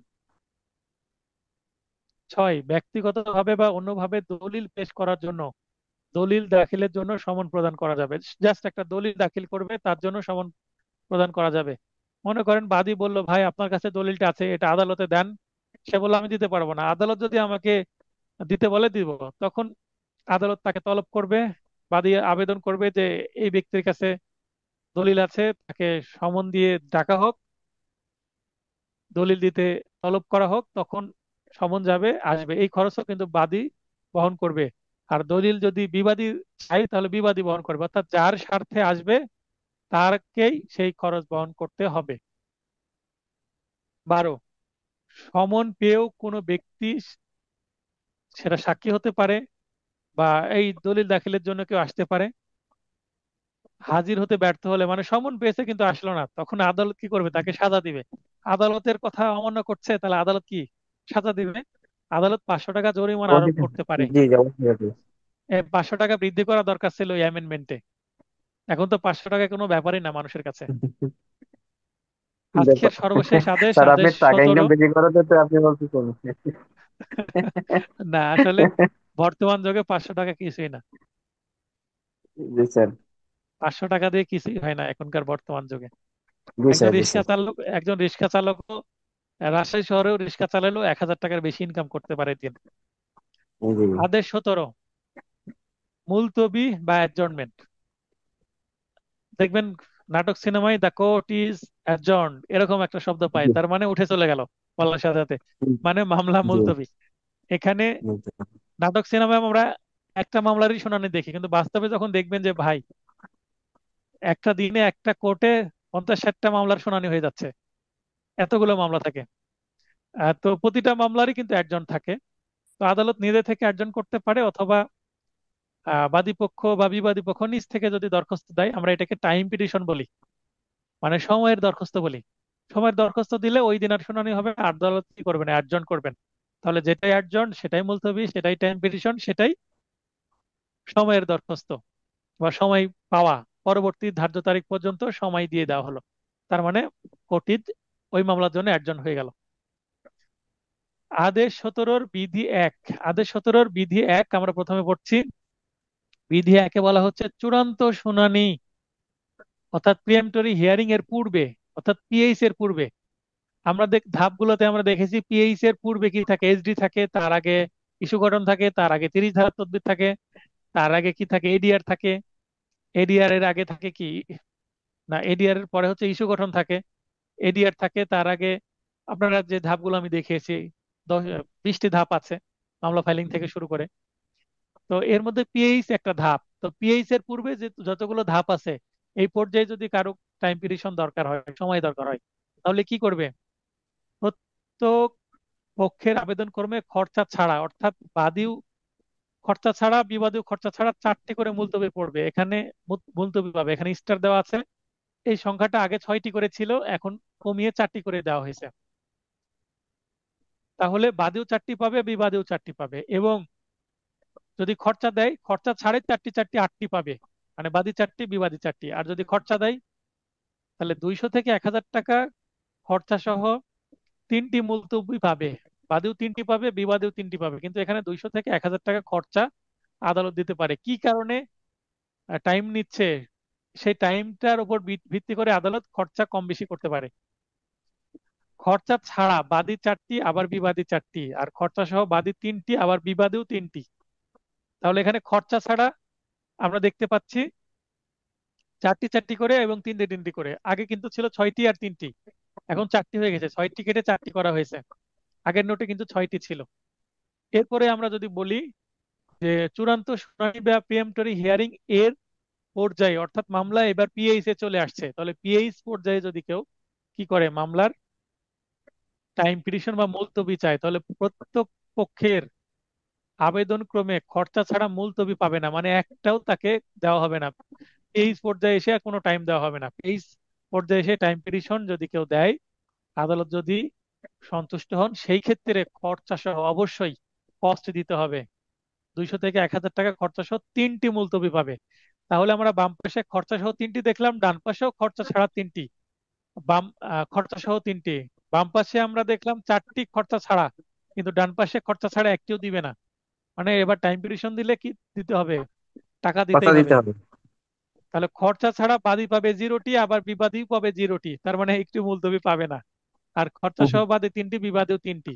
তাহলে দুইটা কিন্তু আমি বামে ডানে করে আপনাদের সুবিধা করে দিয়েছি, এটা মাথায় রাখবেন। এখান থেকে প্রতিবার প্রশ্ন আসে, এবং 2025 সালে জাস্ট এই 17 আদেশের এক বিধি থেকে 2টি প্রশ্ন এসেছে জাস্ট এখান থেকে। খুবই ইম্পর্টেন্ট। স্যার এরপরে এখানে চলে আপনি যাই। ওই আদেশ 17 মুলতবি, এখানে আবার এই ডান পাশ বাম পাশের মধ্যে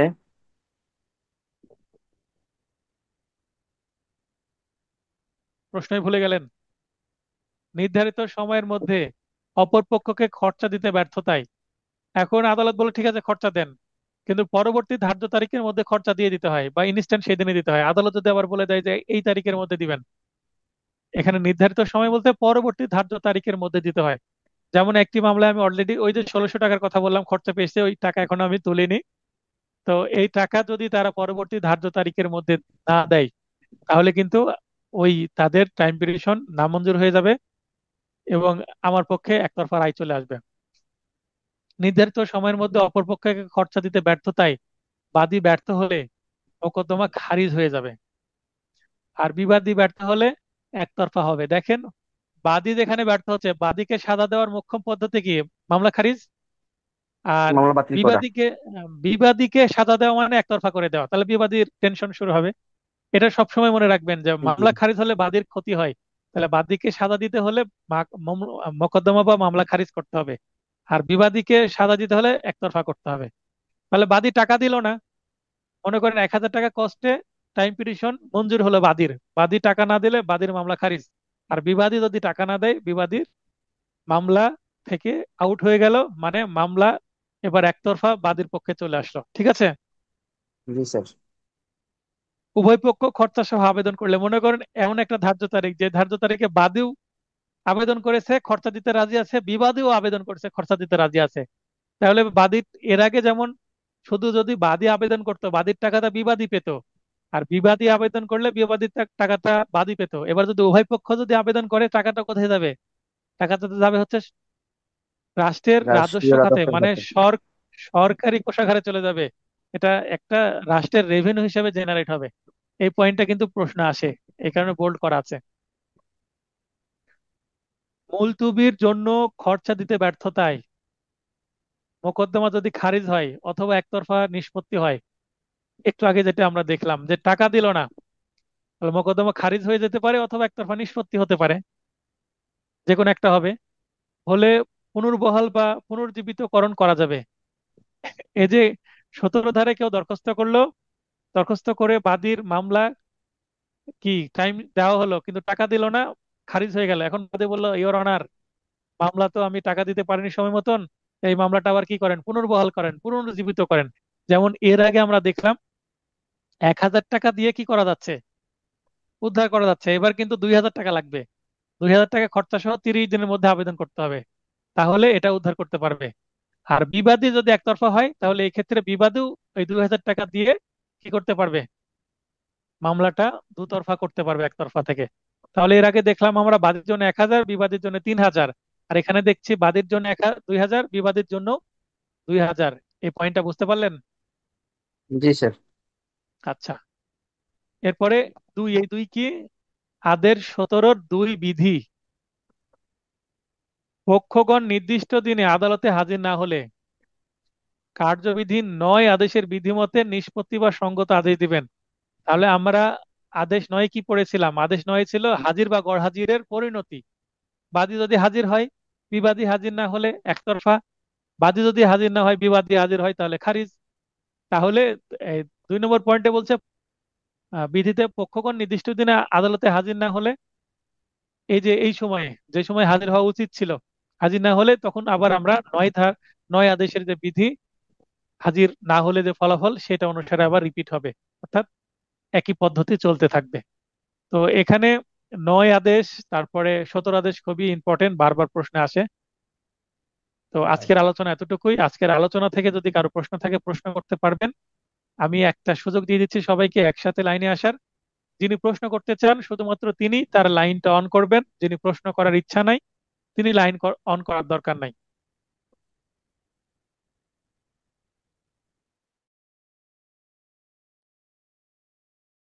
দেখেন একটা শব্দ হলো, এই অর্থ হচ্ছে সবার মাইক অন করার জন্য আমি অটো করে দিয়েছি। এখন নিয়ন্ত্রণ আপনাদের নিজেদের হাতে, টাচ করলে মাইক অন হবে। হাত উত্তোলন করা লাগবে না, আমার পারমিশন নেওয়া লাগবে না। যিনি প্রশ্ন করতে চাচ্ছেন এই মুহূর্তে টাচ করে প্রশ্ন করতে পারেন আজকের ক্লাস সম্পর্কে। আর প্রশ্ন না করলে লাইন আমি মানে ক্লাস শেষ করে দেব।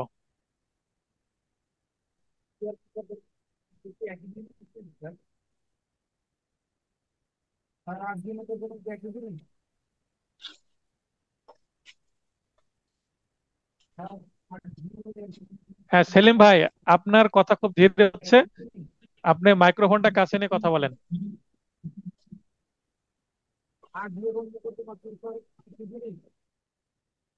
তাও শোনা যাচ্ছে না, ফুল ভলিউমে আছে। স্যার আমার একটা প্রশ্ন আছে। স্যার হ্যাঁ আরজি বাচ্চা এবং প্রশ্ন করেন। মোকদ্দমা একই আচ্ছা জিনিস কিনা স্যার? আচ্ছা, এখানে আর- সেলিম ভাইয়ের সেলিম ভাইয়ের উত্তরটা আগে দিয়ে দিই। উনি বলছেন আরজি আর মোকদ্দমা এক জিনিস কিনা। মোকদ্দমা মানে জি মামলা, স্যার। ইংরেজি হচ্ছে শুট, আর আরজি হচ্ছে যেটা দাখিল করে মামলা চালু করা হয়। ও জি স্যার। বাদী বাদী বাদী আরজি দিল, মামলা চালু হয়ে গেল। এখন মামলা মামলা আর মোকদ্দমা একই কিনা, তাহলে প্রশ্ন আপনার এরকম যে আরজিটাকে মোকদ্দমা বলা হবে কিনা। হ্যাঁ, প্রথমত যখন মামলা আর আরজি দাখিল করা হলো, ওই আরজিটাই মোকদ্দমাতে পরিণত হলো। কিন্তু আপনি আরজি লিখে সই করে যদি নিজের কাছে রেখে দেন, আদালতে না দেন, তাহলে তো মামলাই হলো না। আমি কি বোঝাতে পারলাম? জি স্যার। জি। মনে করেন যে মামলা উকিল লিখলো, থ্যাংক লিখে উকিলের কাছে রেখে দিল, উকিলের ফাইলের থেকে গেল মামলা, তাহলে এটা মামলাতে পরিণত হলো না, সেটা আরজি আরজি থাকলো। তো আরজি তখন আদালতে দাখিল করলাম এবং আরজির একটা নাম্বার পড়লো, সে মোকদ্দমার নম্বর, তখন আরজিটা মোকদ্দমায় পরিণত হবে। এবং এই আরজির সাথে সমন, তলবানা, ওকালতনামা, বিবাদী যদি লিখিত জবাব দেয় লিখিত জবাব, এবং যে দলিলগুলো দেবো দলিল এই সবকিছু যুক্ত হবে, এগুলো সবকিছু মামলার নথি হিসেবে কাজ করবে। তাহলে আরজি হচ্ছে মোকদ্দমার একটা অংশ, কিন্তু আরজিকেই মোকদ্দমা বলা যাবে না। ক্লিয়ার? জি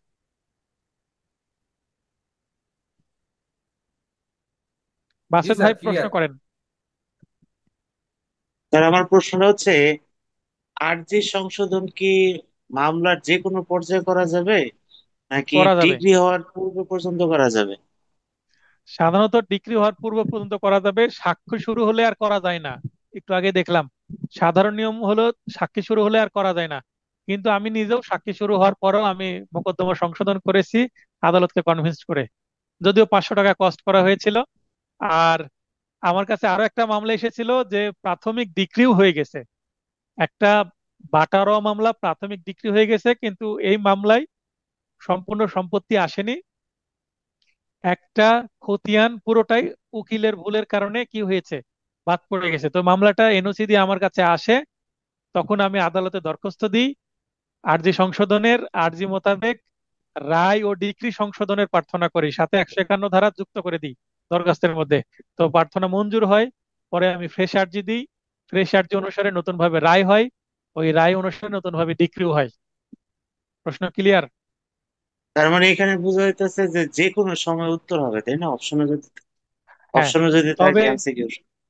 হ্যাঁ, যে কোনো সময়টাই উত্তর হবে। যদি বলে যে আহ, সাক্ষী শুরু হওয়ার পরে এরকম অপশন থাকে, তাহলে সেটা সাধারণত হয় না, কিন্তু যে কোনো সময়টা বেসিক্যালি উত্তর হবে, কারণ অনেক সময় সাক্ষী শুরুর পরেও আরজি সংশোধন করা যায়, আমি নিজেই করেছি। আর স্যার আরেকটা প্রশ্ন হচ্ছে, মামলা ইস্যু করা হয়েছে, তা মামলা ইস্যু বলতে কি মামলা প্রসেসিং বোঝাচ্ছে? মামলা ইস্যু বলে কোনো কথা নাই, সমন ইস্যু হতে পারে। সমন ইস্যুটা কি তাহলে সমন প্রসেসিং কে বুঝাইতেছে নাকি? সমন ইস্যু বলতে অ্যাডভোকেট বা অ্যাডভোকেটের পক্ষে তার মুহুরিরা সমন লিখে সেরেস্তায় জমা দিল, সেরেস্তাদার সবকিছু চেক করে নিয়ে নিল, এবার সেরেস্তাদার চেক করে এটা কাকে দিবে, বিচারককে দিবে। বিচারক বলবে ঠিক আছে, তো চেক করেছেন, বলবে হ্যাঁ ঠিক আছে স্যার, চেক করেছি আমি। তখন বিচারক সই করে দিবেন, এই যে বিচারকের সই হলো তার মানে এটা রেডি ফর সার্ভ, মানে দেওয়ার জন্য রেডি। ঠিক আছে? মানে এটা হচ্ছে তো প্রক্রিয়া আর কি, সমন হ্যাঁ, এতে যে সমনের দেওয়ার জন্য রেডি প্রক্রিয়া। হলো তার মানে বিচারক যখন সই করলো এটা ইস্যু হয়ে গেল।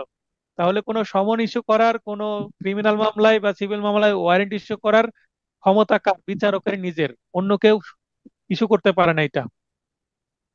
আর জারিটা হচ্ছে স্যার বিবাদীকে জানানো সমন, তাই না? সমন জারি যেটা বলা হয়।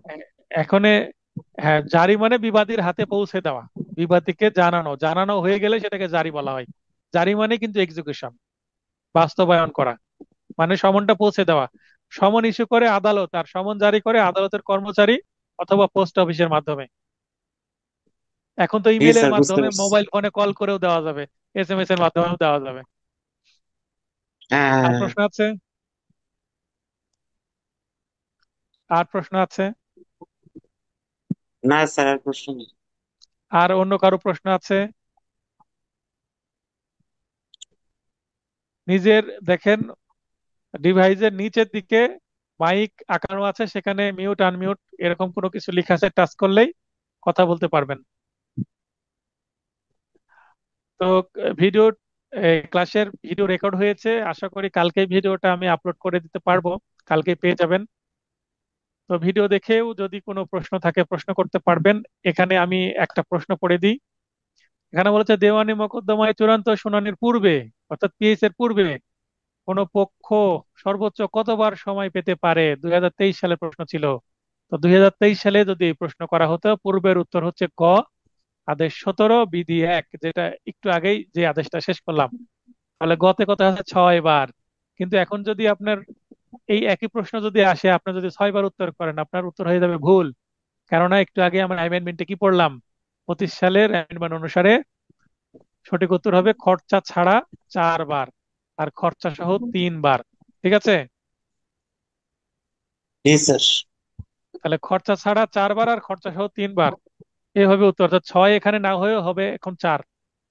তাহলে এটা অ্যামেন্ডমেন্ট হওয়ার পরে অ্যামেন্ডমেন্ট জায়গাটা একটু বেশি বোঝার চেষ্টা করবেন। আমি যদি এখান থেকে প্রশ্ন করি তাহলে অবশ্যই এটা কি করে দিব, অপশন চেঞ্জ করে দিব। যেমন আজকের পরীক্ষায় আমি অপশন চেঞ্জ করেছিলাম। তো আগামী ক্লাসে আমরা শুরু করব আদেশ, পার্ট 9, আদেশ 18 থেকে 35। আরো 2টা ক্লাস হবে, আরো 2টা ক্লাস হইলে এই দেওয়ানি কার্যবিধি শেষ হবে। তো সবার সুস্বাস্থ্য কামনা করে ক্লাসটি শেষ করছি।